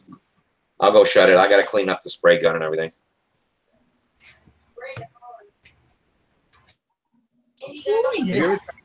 I'll let her off a minute. No, the mom's kidding you. No barking. No. It's raining. She's playing games with you. You're not gonna like it out there. Okay, let her out now. So I don't want to hear it. Away, beast. Steve, have you ever tried the brass inserts instead of blind nuts? I never have. I couldn't use them on the Cardinal. It's the first time I haven't been able to, but like I said, I had one hole too close to the edge, and if using an insert would have ruined it. So I'm back to blind. That's for me. It's that same dilemma where it's just too close to the edge. Right. I'm thinking the insert is just too big. It'll just rip out. Yeah. Now, Dick, the guy I fly with, he uses them wood screws, cap head wood screws, and he just drills it, runs them in there, puts some CA glue, and he said he's never had anything ever pull out. He doesn't even put blind nuts in. He just screws the wood. Well, that makes With sense. machine screws? With machine screws? No, with wood screws. Wood screws. Oh, okay. Yeah, they make Great Plains got cap head wood screws. And he just screws to the hardwood rails that way. And he said he's never had, you know, never had anything come out. He said that's why he did combat ships and everything else. Yeah. But I was talking to my brother about it, and he said that as long as they stay tight, what it would take to shear off one of them screws or to pull it out, you know, it's hundreds of pounds, and you just ain't gonna make that. That's what he says too. Yeah. You're not gonna produce that kind of horsepower or anything out of that motor to pull that hard. If you're like me, you'll be taking the engine out and swapping it or something at sometime, and every time you do that, you lose a little bit of grip. Right. Exactly. Yeah. The blind nuts give you the opportunity to take it out repeatedly with no problem. Hey, Well, yeah, Dennis, the wood screws too. You just take out the wood screws. Yeah. But he just after he threads them in, he just puts a little bit of CA glue in there, and that seals up all the wood, if any oil, whatever. And once the threads are cut from the wood screw, they'll just go in and out. Yeah. You know, That makes sense too. I've never tried it, but he's like, he goes, see how hard they'll tighten down. He goes, a screw will screw your deck together.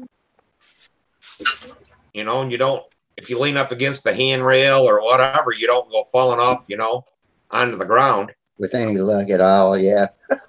You know, he says, look at the stuff we screw together. And he goes, we're worried about a little model engine pulling a wood screw out that goes in there 3/4 of an inch.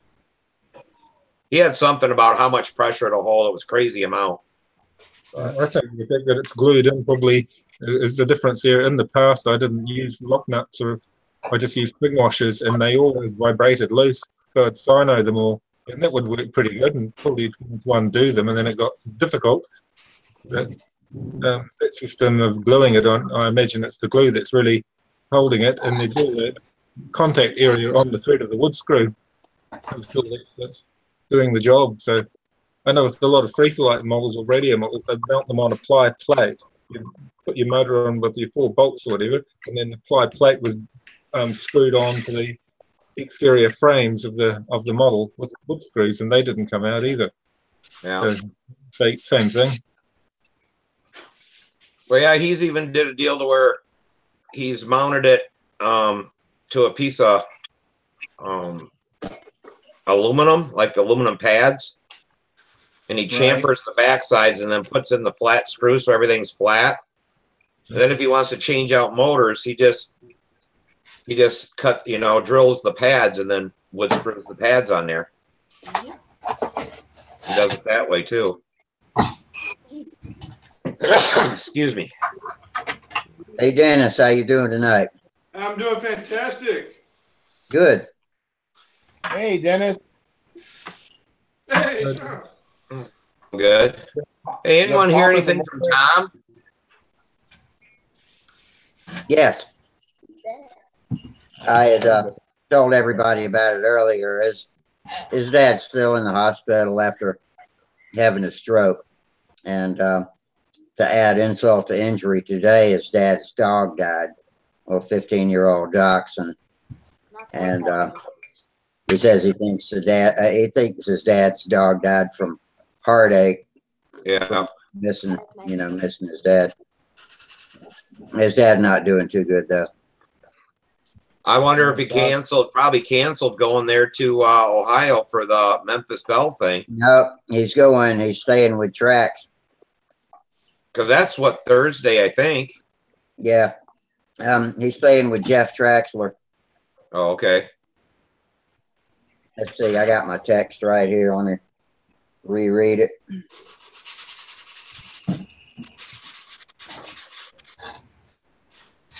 Yeah, he wrote me earlier. He said, can't make it tonight. Dad's still in the hospital, still bad shape. And on top of everything, my dad's dog died this morning in my care. been a real crappy day. Leaving for the Memphis Belle ceremony, staying at Jeff Traxler's house. Tell Steve Hines. Hope to be with y'all on Friday. Tell the guys he misses us. And so that's later on. I had asked him about the dog. He said the dog was 15 years old, dachshund, died of heartache, and wishes us to have a good show. And that's all I've heard from him. That's like my buddy. He just got a new dog. He rescued another German Shepherd, and he's telling his wife, he goes, we got to be careful. He goes, now the dogs we get may outlive us. What's going to happen to them? Yeah. Yeah. Yeah, I was thinking about rescuing another dog. I don't know, but what kind of dog is all that now? Well, Samantha's got this little rat terrier, and they send me stuff, and there's another one that's her size and stuff, but a male, and they want $275 to rescue it. But I rescued a Vizsla about, I don't know, 10 years ago or 12 years ago, maybe 11 years ago. But he died from eating that. I figured out it was these pedigree treats. That shit that was from China. Yeah. And they thought that, well, the vet kept saying he's getting into antifreeze. He's getting in, and he always was on a tie out. And it was in the wintertime, there was snow, and I said, I can see exactly where he goes. There is no antifreeze. There's no antifreeze, no place. In my house, my yard, whatever. And he started getting better, and he was eating again and all that kind of stuff. And he knew where his treats were, and he wanted a treat. So I gave him a few treats, and he died the next morning. Oh, my. And I'm sorry to hear that. Oh. I got thinking, then it came out about that, and I got thinking about it, and it's like the first time he got sick was when I went and bought him, and I gave him to him one night, and the next day he was sick. And then the second time I gave him to him, it killed him. His body, I don't know, he just wasn't, his kidneys weren't strong enough. I don't know, something. You think maybe they were counterfeit treats? Huh? You think the treats were counterfeit? They were from China. That's when they were bringing in all that food byproducts or whatever. They're, chicken byproducts, all that kind of stuff. And who knows what they put in them. Yeah. But now all these things, like no form in the dog food and stuff. I mean, a lot of dogs died from it. Yeah, they said, yeah, we were online and got on this deal that tracks dog food and any recalls and stuff. And they said that they were putting it in the treats because the dogs love the taste of antifreeze. Really bad. Dog foods, and they'll just eat the hell out of it and say, see, your dogs really love it. Yeah. Like putting cocaine into something into it. It's just bad news. But it's all profit driven, isn't it? Yeah. Yeah. And I mean, I spent hundreds and hundreds of dollars trying to figure, getting the dog better and everything else. I had to take it down for transfusions and all kinds of stuff for water. They, because it's so dehydrated and everything. And it does something with the kidneys. And when I woke up the next morning, he was down, wasn't hardly walking. I called the vet. He said, take him right into the animal hospital. I went out and started the truck and got a blanket to put him in the back behind the front seat. I did stuff with the seats. When I came back in, he was dead. He went that quick, but that's just mean. Oh, I know it. I couldn't have another dog for, I went like 3 years. Samantha wanted another one, and I'm like, man, I just can't believe that basically I kind of killed my own dog by giving him the treats. You had no way to know it. I mean, and I've never been a big treat person for dogs and stuff, but I don't know why I got them. That's a pretty good sight thunder, huh, Andy? I don't like that. No, I don't like fireworks or thunder. Hey, Steve. Yeah. That's what it looks like now, man. Holy cow. All right. It's looking good. Code at 2K clear on it. I did it this afternoon. Yeah. You'll be able to tomorrow. You'll be able to buff that till it shines like you cannot believe. Well, that's what I'm asking. Have you ever used that stuff before? Yeah. All right. I mean, I got one coat on it. In some spots, it's like smooth. In other spots, it's rough. Because it wasn't prepped right, or will it take another coat? If I layer on another coat, will it? Yeah, it'll smooth out. Yeah, a lot of guys do 2 coats.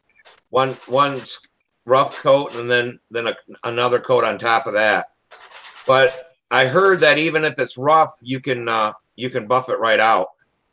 Yeah, I mean, because I'm thinking it was like a lot of it was because I didn't sand the silk span. I just sprayed off with a primer coat that was already on there, but it's gonna look nice when it's in the air. It's that good old 10-foot rule. It looks good from 10 foot away. Yeah. The socks holes in the wing. Standoff. Yeah. Yeah, but you can You got holes in the wing right here, which I'm just gonna cover up with packing tape and pretend they're not even there. Oh, okay. Yeah, I was gonna say we're on the top of the wing there. I think they gave me number 4. I can go down to the basement and look to find the polishing compound or whatever they call it. But I mean, it's just hard to believe how that stuff polishes out with that. Yeah.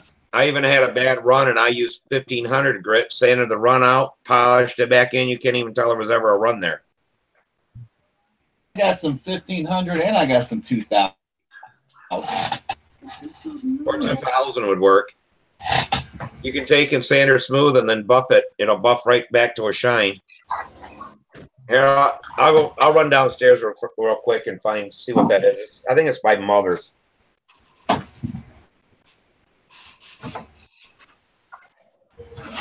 What's this? That's 320. Nah, dang it! Don't you think I already cracked some of the? Oh well. What did you crack? The first bed to the center sheeting on the leading edge. When I was holding it, I guess the way I tilted it and snapped. I've cracked mine there before too. I've started hardening that area after I get the wood mounted to the plane and put CA on the inside if I can get to it and harden it up a little bit, because I got a naughty thumb that likes to put cracks in center sheeting if you hold it by the nose like that. I wonder if a 46 LA needle will work on a Tower 40. And I don't have a needle. Shit. Thought I did. No, I got that funky remote needle valve. It's like the only 46 LAS I have, and it has that remote junk on it. And I thought it came with a standard needle to change them out, because now I'm in a situation because the needle valve assembly I was going to use on this is the PA needle, which broke on the other 46 because I drilled out both Venturis on both engines on there, so I'm gonna have to order another one unless this 40 FPS score. That should be an even swap, I think. Don't you think, Gerald? You know everything. Ain't that an even swap? 40 FPS in a Tower 40. It's just. It should work. Can't promise, but it should.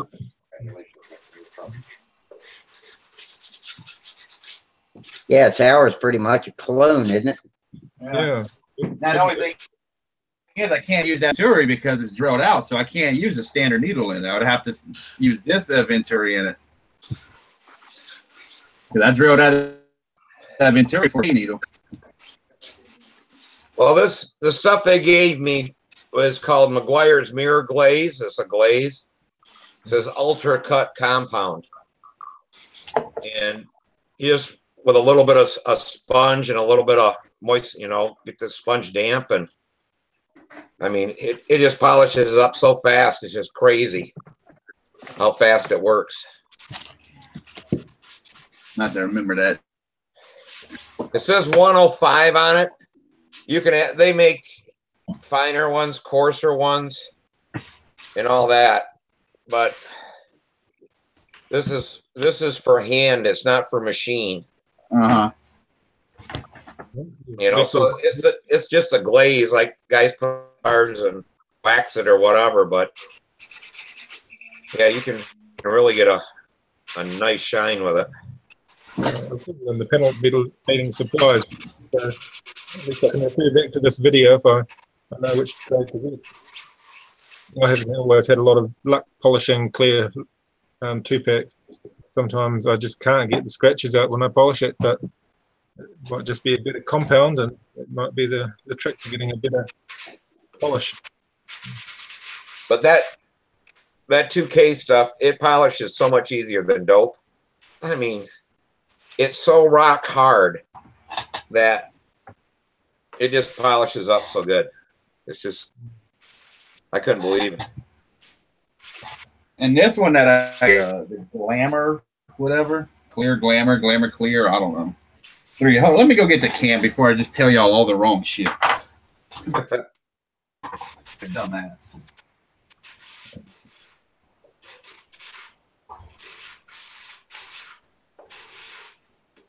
Over my shoulder for the kids' school bus will be along soon, and I'll have to run off and see if they get afternoon tea. But I might join you again after. So, okay.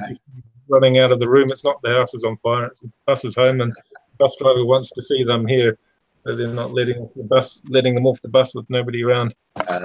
Okay. All right, Gerald. I may be gone because I got to clean up springs and stuff. But otherwise, I'll see you Friday. Yeah, we'll see you later. Yeah. Hopefully I'll get on Friday. It just depends what the wife wants to do. But I think I'm going to be busy on my Saturday. My wife wants to get the gravestone to my mother-in-law blessed, so I might be dragged along to that as well. So okay. I'll try on my phone, see what happens. Yeah, this is the one I got. Yeah, I don't know what Glamour Clear is or Clear Glamour. The stuff I got, it just said gloss. Yeah, and that's what I thought I had. I can't read. But I stopped up there last week and they were out of the gloss. They had the Glamour, and I'm like, well, what's the difference? And the guy didn't really seem to know. And I said, well, I use the clear. And yeah, see, okay, I've just noticed it right here because it says 2K automotive grade activated gloss, which is it's auto. But in the description, 2K Glamour high gloss. oh, okay. They just probably changed the name. This guy didn't even know what he's talking about. The other one just said, one said satin, one said flat, and the other said gloss. So it was really on this. I should have used flat, or a matte. It would have. But I wanted to have some kind of shine because that's how it does. And just from what I can see, I like it. Well, why are you gonna do it? You got it in the refrigerator? I'm gonna come back. Yeah. When I got done with it, I went and put it in the refrigerator. Yeah, so it'll be good for, I use it over a week later. So tomorrow, if you, or whatever, you try to polish it up and it doesn't polish, that you didn't get enough on it, you can go back and squirt it again. Yeah, I'm probably not love this one out at all. Oh, okay. Not this one. I was just curious to how I had to see for myself anyway with you using this paint and that And I mean, and like I told Rusty, I mean, if it's this freaking easy, I'm never gonna use dope or colored dope. Yes, I mean, the stuff goes on easier than hell, and it's, you know, it's really good. Hard to believe how much you got left in the can, huh? That in your heart. You almost got to have 4 or 5 models. Good, even spray pattern. Yeah, and you can adjust it to where it's this way or this way. That's what I like about the duplicolor I've been using. Yeah. Oh, it you does, can, sure enough. Yeah, you can change the nozzle. Yeah, so and it doesn't shoot that damn round pattern that's always thicker on the edges than it is in the middle too. Like no, it shoots like a wall, like a little, like an edge. Yeah, nice it shoots better than my spray gun. I mean, that I couldn't believe the nozzle on that thing. How fine and what kind of a mist come out of it or whatever. They did a really good job with how it's thinned and what the nozzle's like and the pressure out behind the stuff on the propellant. It really works good. Now, another question, and this is pretty rhetorical. The 40 FPS almost interchangeable with a 46. So say the OS needle and needle valve right there would fit on a 46 LA. A FP one will fit right on a LA. Okay. Yeah. Because I flew, that's what I hear. Long story short, I flew my Cardinal this weekend, and I had a brand new PA needle on my 46, and well, it lawn darted and broke and just broke the needle clean right there by the little nut at the top. So I got to get another needle, so that one's out of action. But I could take this needle valve assembly and put it on a different 46 that I got, or I can tower 40 right here. But I got it drilled out for a PA needle though. Oh, the PA's bigger? A little bit, with a number 22 drill bit to fit the PA needle. Hey, Adam. You should be able to stick that in, and the Venturi will hold that in place when you tighten it up. I got another Venturi. I can slap another Venturi in there and it'll be fine. I got this other Tower 40 I never ran before. But what it is that your old Venturi is drilled out. You'd almost have to swap Venturis with the other needle in there without flopping around. Yeah, that's what I'm saying. I would have to put another Venturi in it. Now, do you have a Super Tiger needle valve anyplace?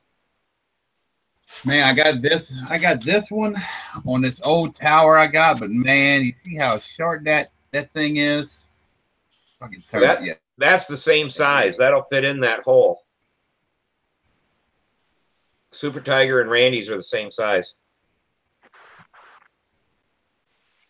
I might just run this tower, but I don't know. I'll make up my mind later when I figure it out with what I'm going to go with it. Because initially I want to run a Tower 4 on this plane, but I might just stick to LA in there because I know I flew it with an LA already and it flies pretty good.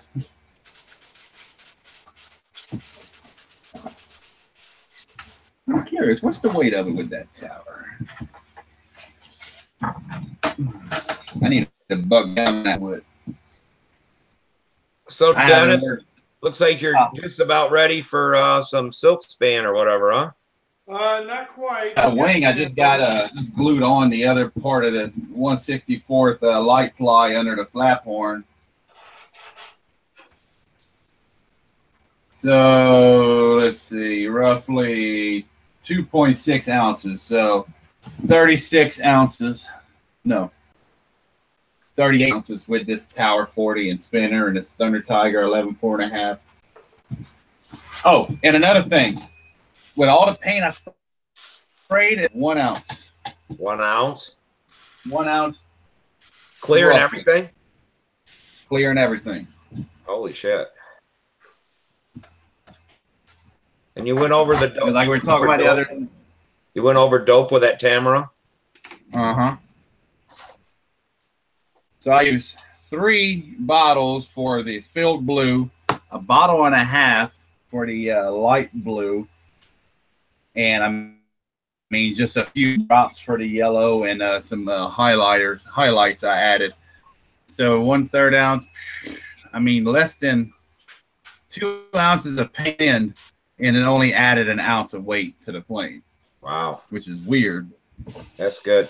Well, you got a lot of carrier in it. Yeah. Evaporated out. Nothing left but the pigment after it gases off, I guess. Yeah. So I'm impressed with it.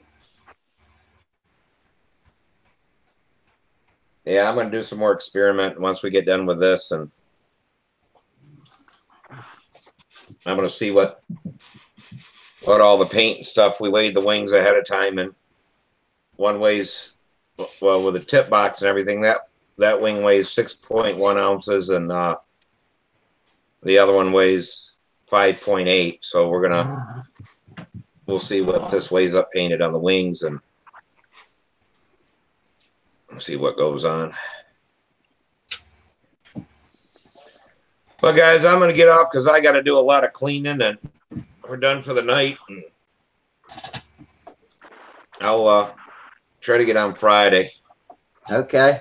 You only got about 6 more weeks before France, right? We got now we got a couple months before France, but we only got till next Monday in Chicago with it. So we're on a mad dash. All right. Well, good luck. All right. Guys, take it easy. All right, Steve. See you later. Yep. Bye. Later. All right. I got to run too because I got to be at work. Okay. Just be me and you, Dennis. Gerald jumped back in a second ago, and Otto waved at us, and then they went black and disappeared. Ooh, 6 a.m. Yeah, I gotta go. All right, I'll if I am able to get on, it'll probably be late. It just depends. We're only going to be here another 30 minutes. So. Yeah, but Did Charles leave?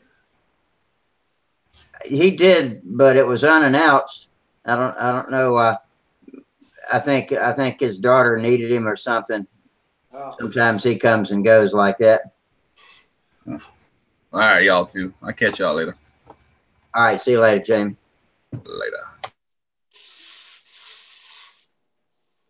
Yeah, I was kind of curious. He posted some information on it on the forum on his Stalker engine. I just wondered if he tried anything. That 81 that he's having trouble. Yeah. No, he hadn't said anything about it since then. But I don't know. Maybe he'll be back. Still early in the day in California. Yeah. Well, you know that. You're in California too, aren't you? Yeah.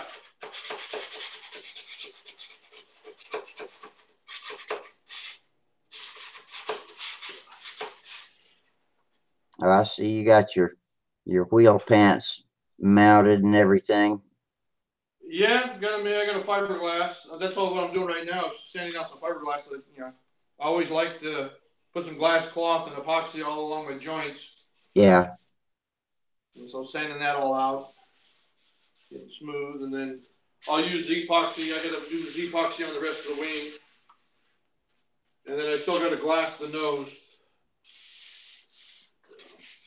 But it's getting there, slowly and surely. What weight of glass cloth are you using? 1/2 ounce? Yeah, the 1/2 ounce.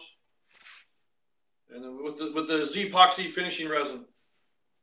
I really like the way that stuff sands. Yeah. It's really easy. Last time I sent my shopping list up to Brodak with either Wayne or Bob, I ordered some 1/2 ounce cloth, but they didn't have it, so I ended up with 3/4 ounce cloth.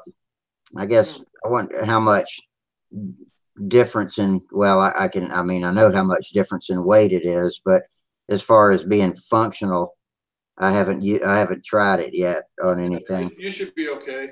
I wouldn't think it's that much. Yeah, it's not that much more coarse. That's what I was worried about, is it being so coarse that it's hard to make it disappear.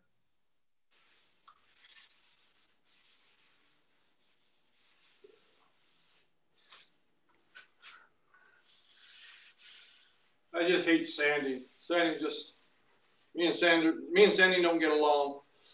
It makes me feel bad the next day if I am not careful. I mask up when I'm sanding a lot, but yeah, it gets tedious after a while too, if for no other reason. Do you wear a mask when you sand, or? I do when I'm doing a lot of sanding for just lightweight touch up and stuff. I don't do a whole lot, but if I was doing as much as I've seen you doing, yeah, I wear a mask. It's not necessarily the best mask in the world, but it's something to help me keep from inhaling it, because it'll make me feel like I've caught a cold the next day. Hey, Minnesota Mike just came in with us. How you doing, Mikey?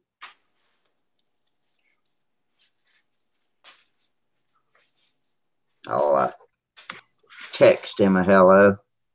The Zoom, he can hear what I'm saying. Howdy, Mike.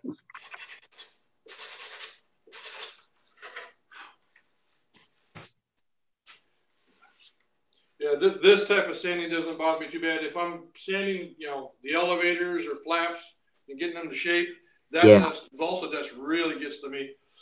Yeah, when I was shaping the cowl on my Cardinal, I was just covered in sawdust from head to toe, looked like a snowman. And I masked up with a good quality mask when I did that, and I'm glad I did too.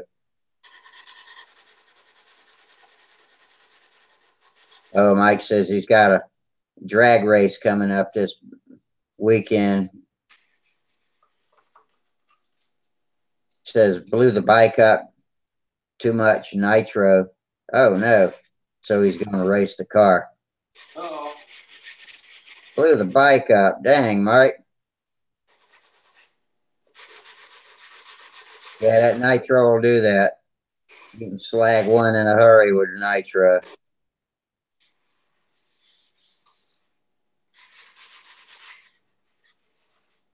So are you getting all that wet weather, or is that wet weather missing you? It's supposed to be coming. Excuse me.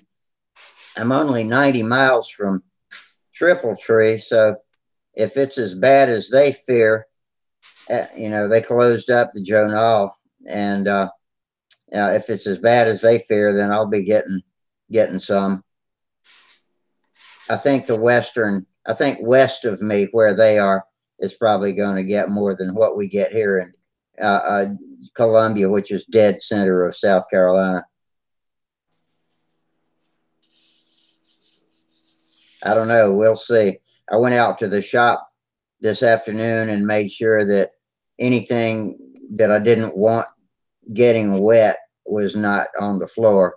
And so I usually don't have anything on the floor that can not withstand water. And I just went out and checked everything. And of course, when I went out there, I had another problem. My dorm fridge that I keep my Cokes and my glue and stuff in had frozen the freezer up so much that it pushed the door open, and so it was leaking all over the place. I had to drag it out and hopefully let it thaw, get it back in there in the morning before the rain comes.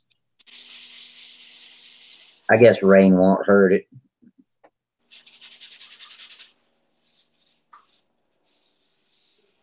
But everything I try to do snowballs when I start a little project, like checking to make sure everything's dry on the floor, then it turns snowballs into a major job. Yeah, hang on. We'll be in a few minutes. Let's see. Mike says, off the motorcycle, it took the top end off. You mean like it blew the head off, Mike?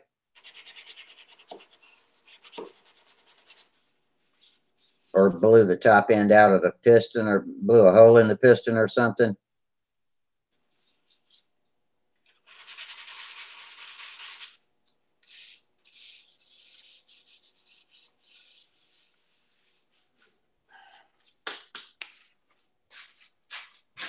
170 miles an hour, and the top end just blew.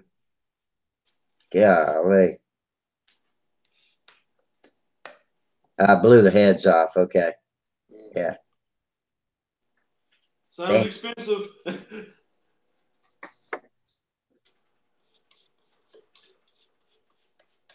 I bet that made it wiggle a little bit, didn't it? I'm glad you held it in the road and got her slowed down. Are you running an eighth of a mile or a quarter mile, Mike?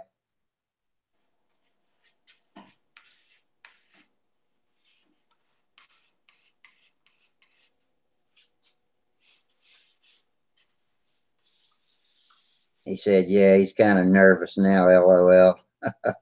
I bet. Quarter mile. Okay. Yeah, bet you are nervous. That quarter mile's a long way down the track compared to the eighth.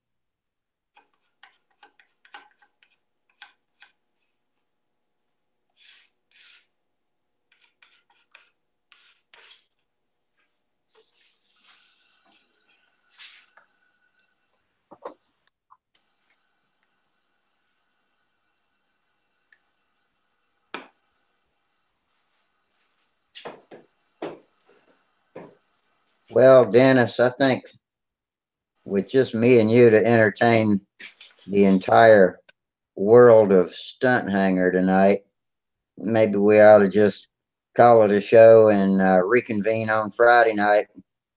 Maybe we can get a good crowd back. Yeah, that's no problem. Yeah, okay. Let's see. Mike says Eagle Field should be live on video. Oh, on TV or on YouTube, Mike?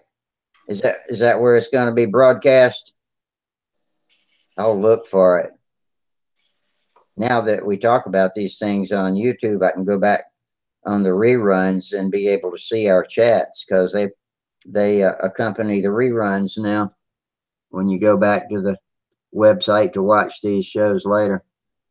Okay, good night. Take care, Mike. See you later. And Dennis, you too. So everybody that was on with us on video, I appreciate y'all. We still got 9 viewers watching us on the tube right now. And you guys, I appreciate it. Oh, well, here comes Gerald again.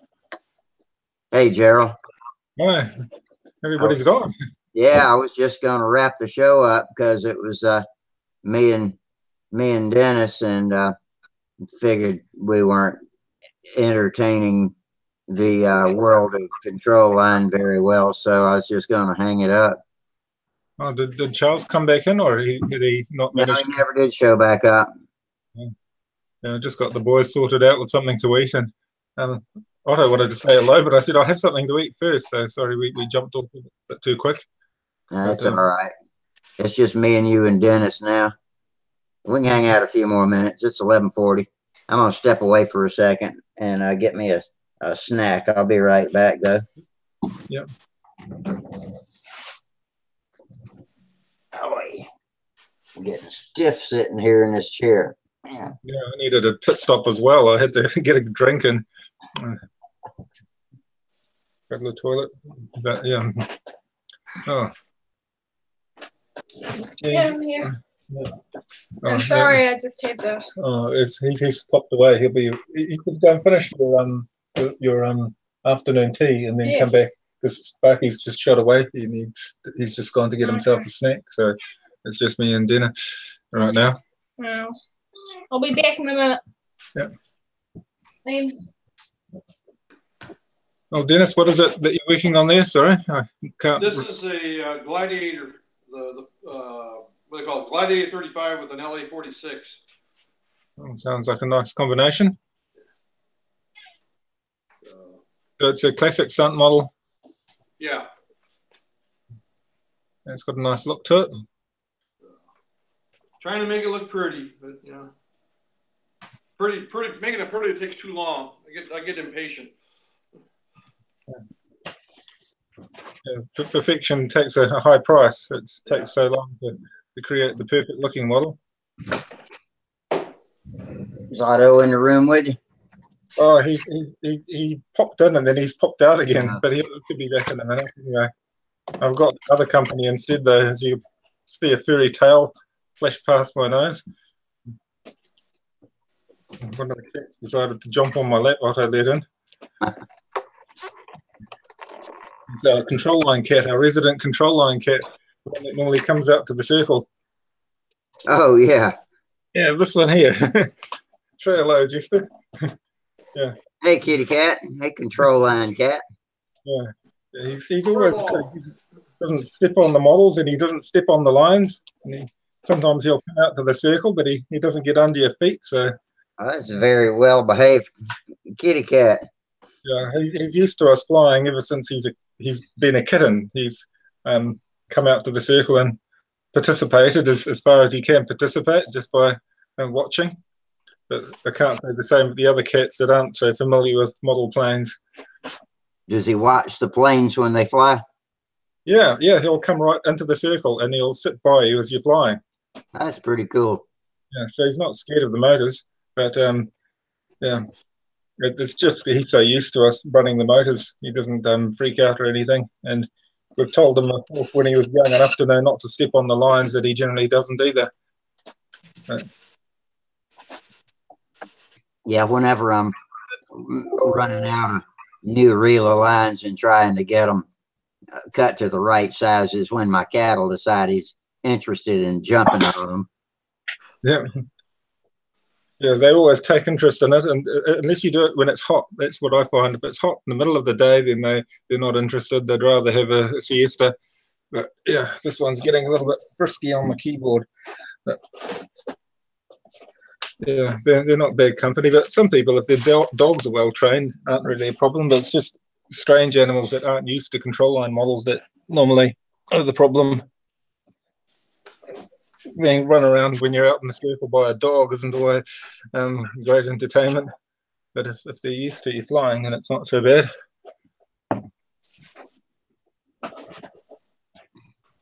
But yeah, the worst problem is just people that aren't familiar with your model, aren't familiar with the control line, just marching into the circle while you're flying. And that's where you've always got to fly in a group, really.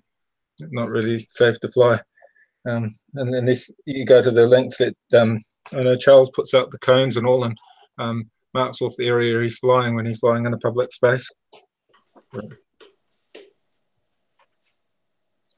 You'd think the cones would help warn people off that there's something there that you don't want to step on, but that doesn't always work either. Man, you can't take into account everybody's thoughts as they do their thing, especially if you're just another park user. It's a lot more difficult. But normally we fly to school and we can close the main gate and keep the public out. But at the same time, you don't really mind them coming in as long as people around to keep an eye on them and tell them what's happening and where the dangers lie. It's not so bad. I see Rick from Las Vegas jumped in to say hi, kind of a hi and bye.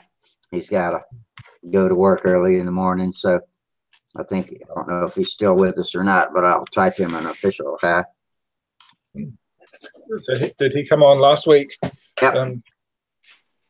Yeah, he says he's going to try to get on here live as soon as he gets what he needs. I don't think he's set up with a camera and mic right now.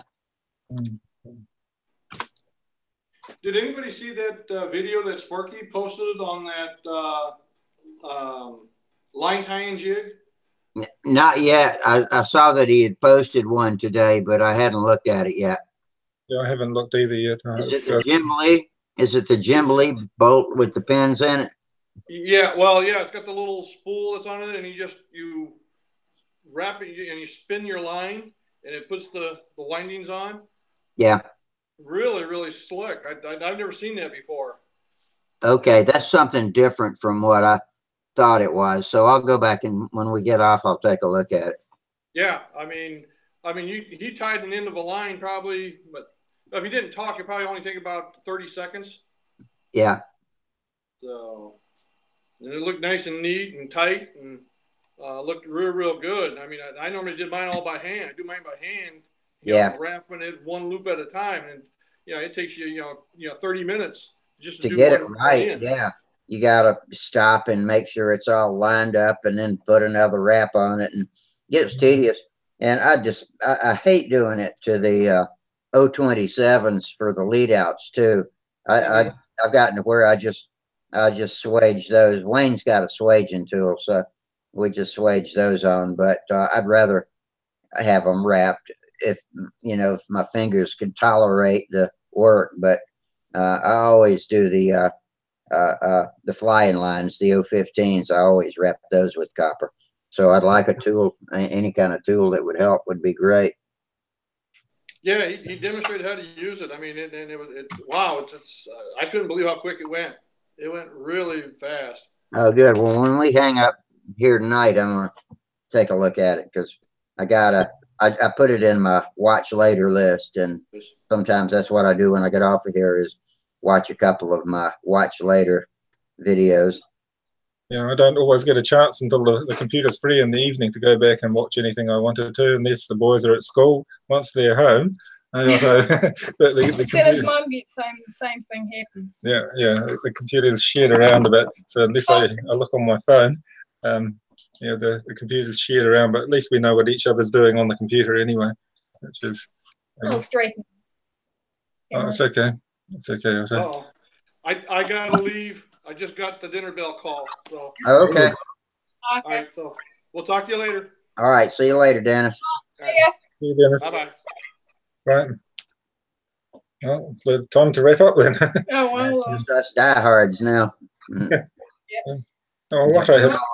When y'all came in a little while ago, apparently you walked in and turned off your computer feed, and I saw Otto wave like that, and so I waved back, and boom, y'all went dark.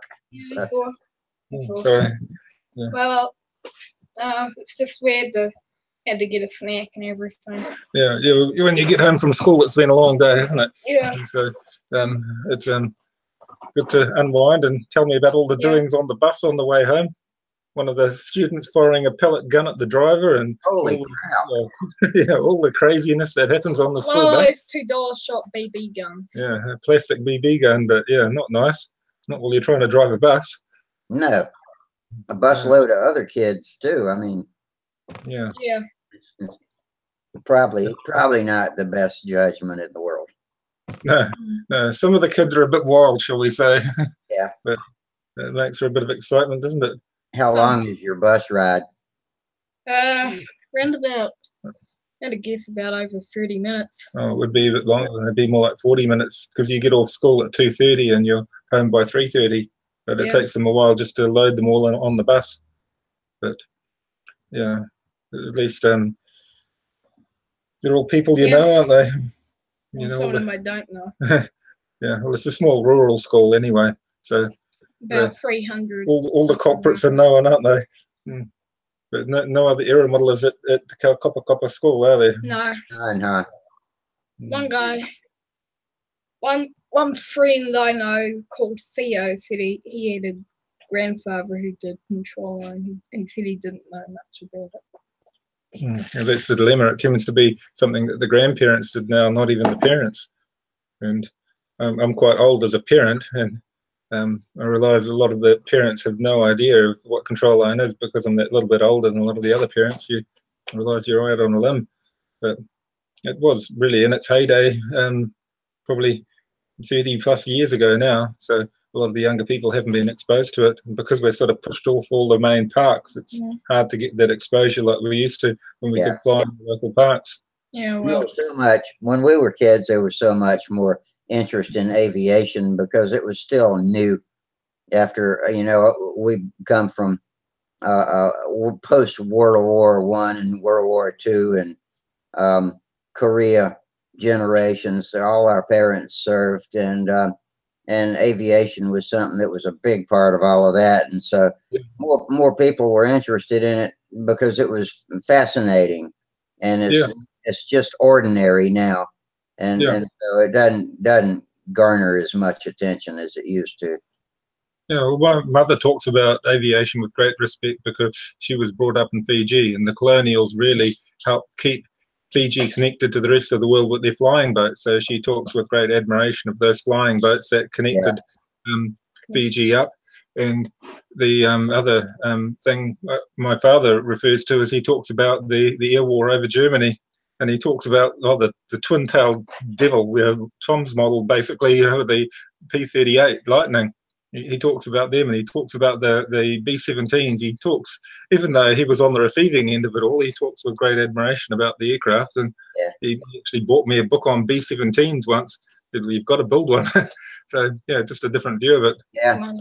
Even though it was German planes, some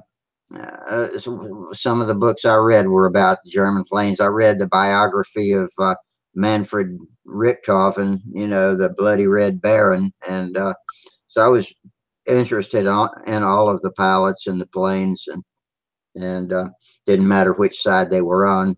It was just interesting, that they were aviators of the day. Yeah. Well, there are a lot of books in the past. Yeah.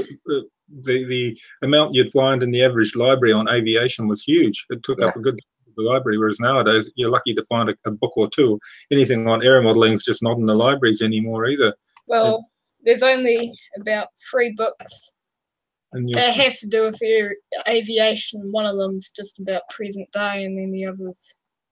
In your school library. Yeah, I remember when I was at school, I don't know if you had the same, Rusty, but there was a good aviation section in our school library and a good model aviation section too. And it was a great encouragement because you could go and get books on modeling out of the library at school. And I can't imagine kids now would have that privilege. I don't remember if our school's library had aviation sections or not. I'm sure it did.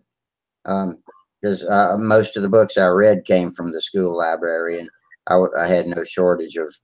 But I used to buy books, paperbacks. When most of the aviation books I read were paperbacks that I bought at a store, bookstore, grocery store, or whatever. And me and my cousins, who were also interested, passed them around between each other. So.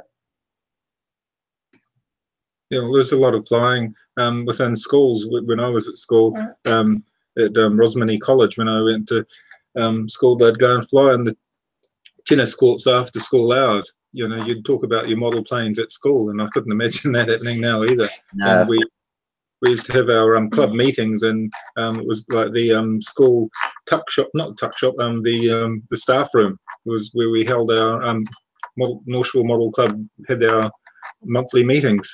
So yeah, it was quite commonplace, and we were often requested to put on flying displays for the schools. That was quite a common thing back then too. I don't know if you've ever done a school display, but that's quite rewarding in a way, seeing all the kids cheering and yelling and getting all excited about model planes. I can remember when there was Egg Day and I made what was it? My Tony. Yeah, your Tony. And we did the parade, and I walked around with it, and all the kids were asking, "What's that? Does it fly? What's that? Does it fly?" And after a while, it sort of gets annoying. It's just like, if you knew, then it would be a hell of a lot easier. Yeah, you could share on a better level if they actually knew just a little bit more about them. That would make it a lot more fun. It wouldn't be a drag having to explain to everybody the same thing over and over. But I suppose you get that within families too, the extended families that you tell them, oh, we do aeromodeling. What's that, Yeah. And then everybody nowadays immediately thinks remote control or radio control. And when I try to get them thinking about control line, I just get blank stare. I have no idea what I'm talking about. So. Yeah, it's unfortunate, but the only good thing I can say is the drones have actually made control line a bit more appealing to some of the radio flyers. Yeah. The bad publicity that drones have given have turned a lot of people off radio recently. Yeah. Mm-hmm. Myself, one reason I don't like RC is that it gets to the point where there's just this sort of blip in the sky and you just can't see it. Oh, that's something, as a radio flyer, you get used to looking at the blips in the sky, but you don't look at the right blip. They accuse us of just flying in circles, but they fly in a box. You know, it's the same thing. Y'all just fly around and around too. But it's actually quite funny because if somebody thinks that oh, that's mine, I say, why isn't it responding? And they see that's the airplane. Oh no, it's gonna crash. Yeah, that does happen too. But I got a friend that's into Q40 pylon racing, and they're moving over 200 miles an hour, and they get each other's planes mixed up sometimes. If you can't fly without a spotter to make sure that you're looking at your plane, and so that's important. But yeah, it's hard to tell. And you get your RC plane far enough away, and you start seeing illusions, and you can't tell whether it's coming or going or right side up or upside down. And that's paint schemes do a lot for defining the direction, the orientation of the plane. That's where they often paint them bright colors and everything. And yeah, they don't like to do those sort of dark. Camo doesn't work well for a radio model. No. It's a big sort of jet thing that's just like this multi-million-dollar thing. You don't want to crash that. It's just it will get very scary, I would imagine. Yeah, we've seen some horrible crashes in the time we've flown, but generally with the control line model, it's normally pilot error. It's not lack of visibility that you crash. You're not getting it mixed up with somebody else's model. Yeah. The main thing that happens is just you forget. The main accidents are generally either you go too close down because you want to sort of strafe, or you're doing inverted. Well, that's the challenge you've got right now. Otto's trying to master the inverted, and your brother crashed doing inverted on the weekend too, didn't he? Yeah, but you're there at that stage. Well, you were doing well. You did a few laps of inverted on the weekend, didn't you? I sort of lost track of what you were doing, and you managed it quite well. You've been practicing your lazy eights and doing what you talked about, Rusty, and extending those lazy eights into some multiple laps. Yeah, I think everybody learns differently, but extending your lazy eights bigger and bigger until you're flying just from shoulder to shoulder, back and forth like that, and you get more accustomed to flying upside down. I don't know if you roll your hand over or not when you're flying upside down. I tend to not. I don't. I just keep my hand in the same position all the time, whether I'm right side up or upside down. But it's just everybody's muscle memory develops differently. Yeah, I normally just keep my hand upright as well. But well, the funny thing is that the trouble I have is just in the bit where you're inverted and you're trying to turn around again. Then that's the hard bit because my plane doesn't have a very good it's not that sensitive, but it's been a good trainer. But you'll reach the point where you'll need a more maneuverable model. Yeah, and that's where I think we need to do something like Mike Lonke did for Sam, build like a slow combat model where it's a bit more maneuverable, but with a fuselage and based around the 35 size motor. Because that's sort of a good comfortable line pull, not excessive. And you're flying a 25 right now, and Max was flying my 45, an old Enya 45 powered model, and he planted it doing inverted, and I just thought, oh no. What happened is that it was just flying along, me. Gave up. Yeah. Oh no, he always panic. That's what's in his head. So what happened is that I give up. Zip. It was the second week in a row he did the same thing. Yeah, but it's just a part of that learning. You've always got to encourage him. So yeah, I find that.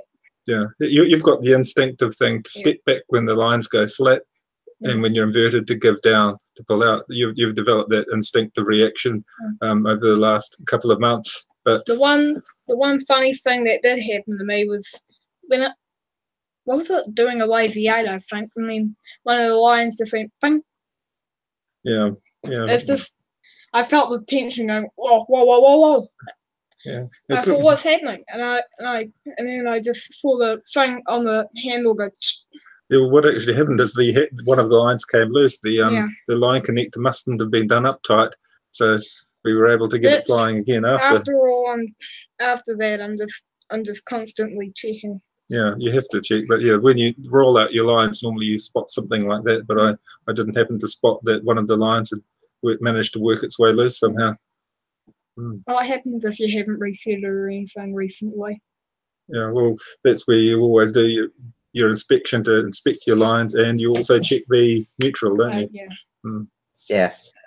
I mean, you should have a good pre-flight plan you go through before every flight of just things that an automatic checklist that you go through and look at everything on the plane from nose to tail and check your lead outs. And even when I'm pitting for somebody, when we get the plane cranked and I'm holding it on the ground as the pilot walks out, I always eyeball over and look at the lead out connections and make sure they're not crossed over each other or loose or something like that too. So a lot to keep track of. Yeah, well, it saves many a model when you spot something before you take off. That's always a great feeling, knowing, yeah, I saved that model. We spotted something wrong there.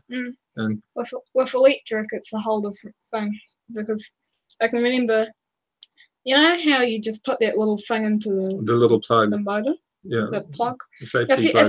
If you don't take that out, and then the person who's got the throttle handle looks at something, and he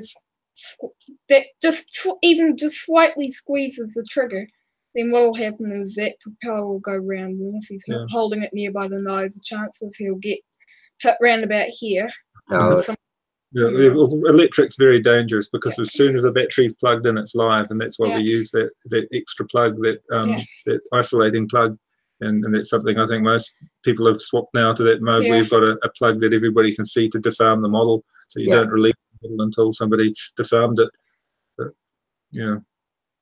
I've probably electrics are so quiet that they can easily be underestimated too. But you know, they're quietly just as powerful as the internal combustion engines, and they can really do some damage if you don't respect them.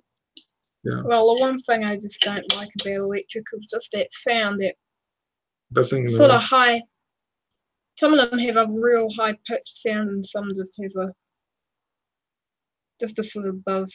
Yeah, well, you miss the nice throbbing sound of a two-stroke, but it's something that the other if you're thing used to flying a glow motor, I think it's harder to. The one got sort of normal engine, like petrol engine. I don't like. It's just a baby bee. They're just annoying. They're just so hard to start. They make an annoying noise. You just fiddle. The Gilbert was a nice little half-A motor, though. The Gilbert was very. It just depends on how they're designed and everything. Yeah, some of them they vary a lot. If you've got a medallion or a TD, it's a lot better than about to say the front rotary valve engines are easy to start and dependable, and you don't have to screw with the needle valve so much. But the ones with the built-on tanks can be maddening, because they've got tiny little air leaks that cause them to be unstable, and it can just drive you crazy trying to run down problems with them. And you'll crank it in the shop before you go flying to make sure it's fine, and it'll run great, and you'll get out to the field and it won't start for anything. When the reed valve's gone off and you're all prepared, ready to go, and then to change the reed valve's a real hassle, because you've got to take the motor off the model to get to that reed valve. And that's where I prefer the rotary valve ones by a long country mile. Yeah, that medallion's about the most user-friendly half-A engine there ever was. Yeah, we've got a medallion on one of their old trainers, and that thing did enormous running. It just kept powering along, and it never really lost its fit. It just kept on going and going. Very clergy there. One thing I wanted to talk about was RC helicopters. I can remember, after this incident, I just never let my brother handle the controller. It'll be even more dangerous with a larger model. So you go to pick it up, right? When you're going to switch it off, and somebody accidentally bumps your throttle, something, anything can happen at that moment. Yeah, but that's the whole nature of electric models, whether it's a helicopter or a plane. Once it's armed. The other funny thing with RC helicopters that happens is when it gets old, they'll just start doing chicken hops away everywhere. Yeah, we talked about that one time on Stunthangar. I think Steve was talking about the famous chicken hop. Either it can be really the chicken dance, really terrible. Yeah, and it can cause. It's funny when it's somebody else's model, and it's terrible when it's your model. It's a lot more funny when it's somebody else's model. So. But we probably better let Rusty go because it's probably getting a bit late now. Yeah, why don't we call it a night, and we'll see you back Friday and carry on. And in between now and then, I hope y'all have a great week, and I hope we don't get washed away with all this rain they say we're going to get. So between now and then. Thanks everybody for coming, and Rick over there on YouTube still watching us, and he's been posting on YouTube, and I hadn't been saying much. Sorry about that, Rick. I'll pay more attention next time. Rusty's kind of fading tonight, but till Friday, fair winds, tight lines, and we will see y'all later. All right. Good night. Rusty. You can hear me, Rusty. Bye, Rusty. Bye. Can you hear Echo there? Yeah. I stopped the broadcast. We're not recording, but I can still hear you until I click the big X up here. In 3, 2, 1, bang. That was weird. Yeah. Okay. Well, yeah, that's good. At least you spoke a bit, but you just got. When there are a lot of other people on there, you can't really talk that much, you know. Well, can I go and feed the pink?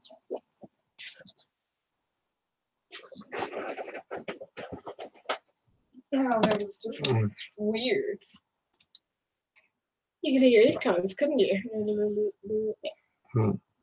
Yeah, at the end, but yeah, don't worry. Yeah. I'll have to move the thing in, but yeah. Yeah. I'll move it back into the kitchen. Yeah, well, I'll tuck it up. No, just wait. I got to unplug everything. Oh, so you. So take your cup back in, Yep. and then. What can I do for you? No, you can take my cup in too. Don't drop it. Okay. And then put them in the sink, and I'll take all this out. And then I can have a bit. Yeah. It was nice to talk to them. Yeah.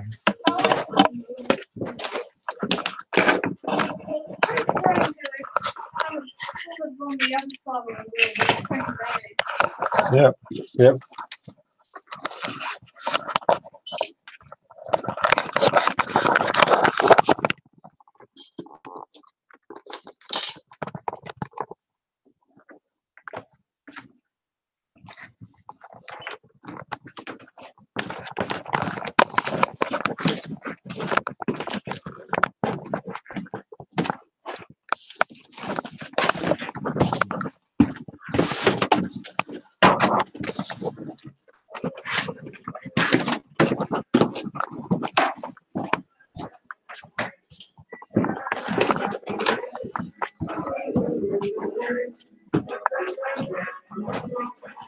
Oh, you know I'm doing this on the back. I read this then. And then I cut this in because yesterday Plug the screen in. It's right. Well, it's still a laptop. Are you listening to me? Are you listening to me? No, Now, if you're wondering why, Dad, if you're wondering why I colored this in, because on the back I wrote the watercolor. Oh, yeah.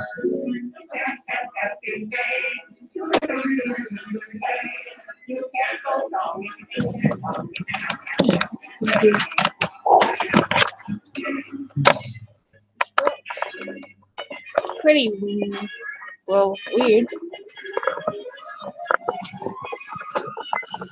Hey, Dad, no. Look, here's what you could do.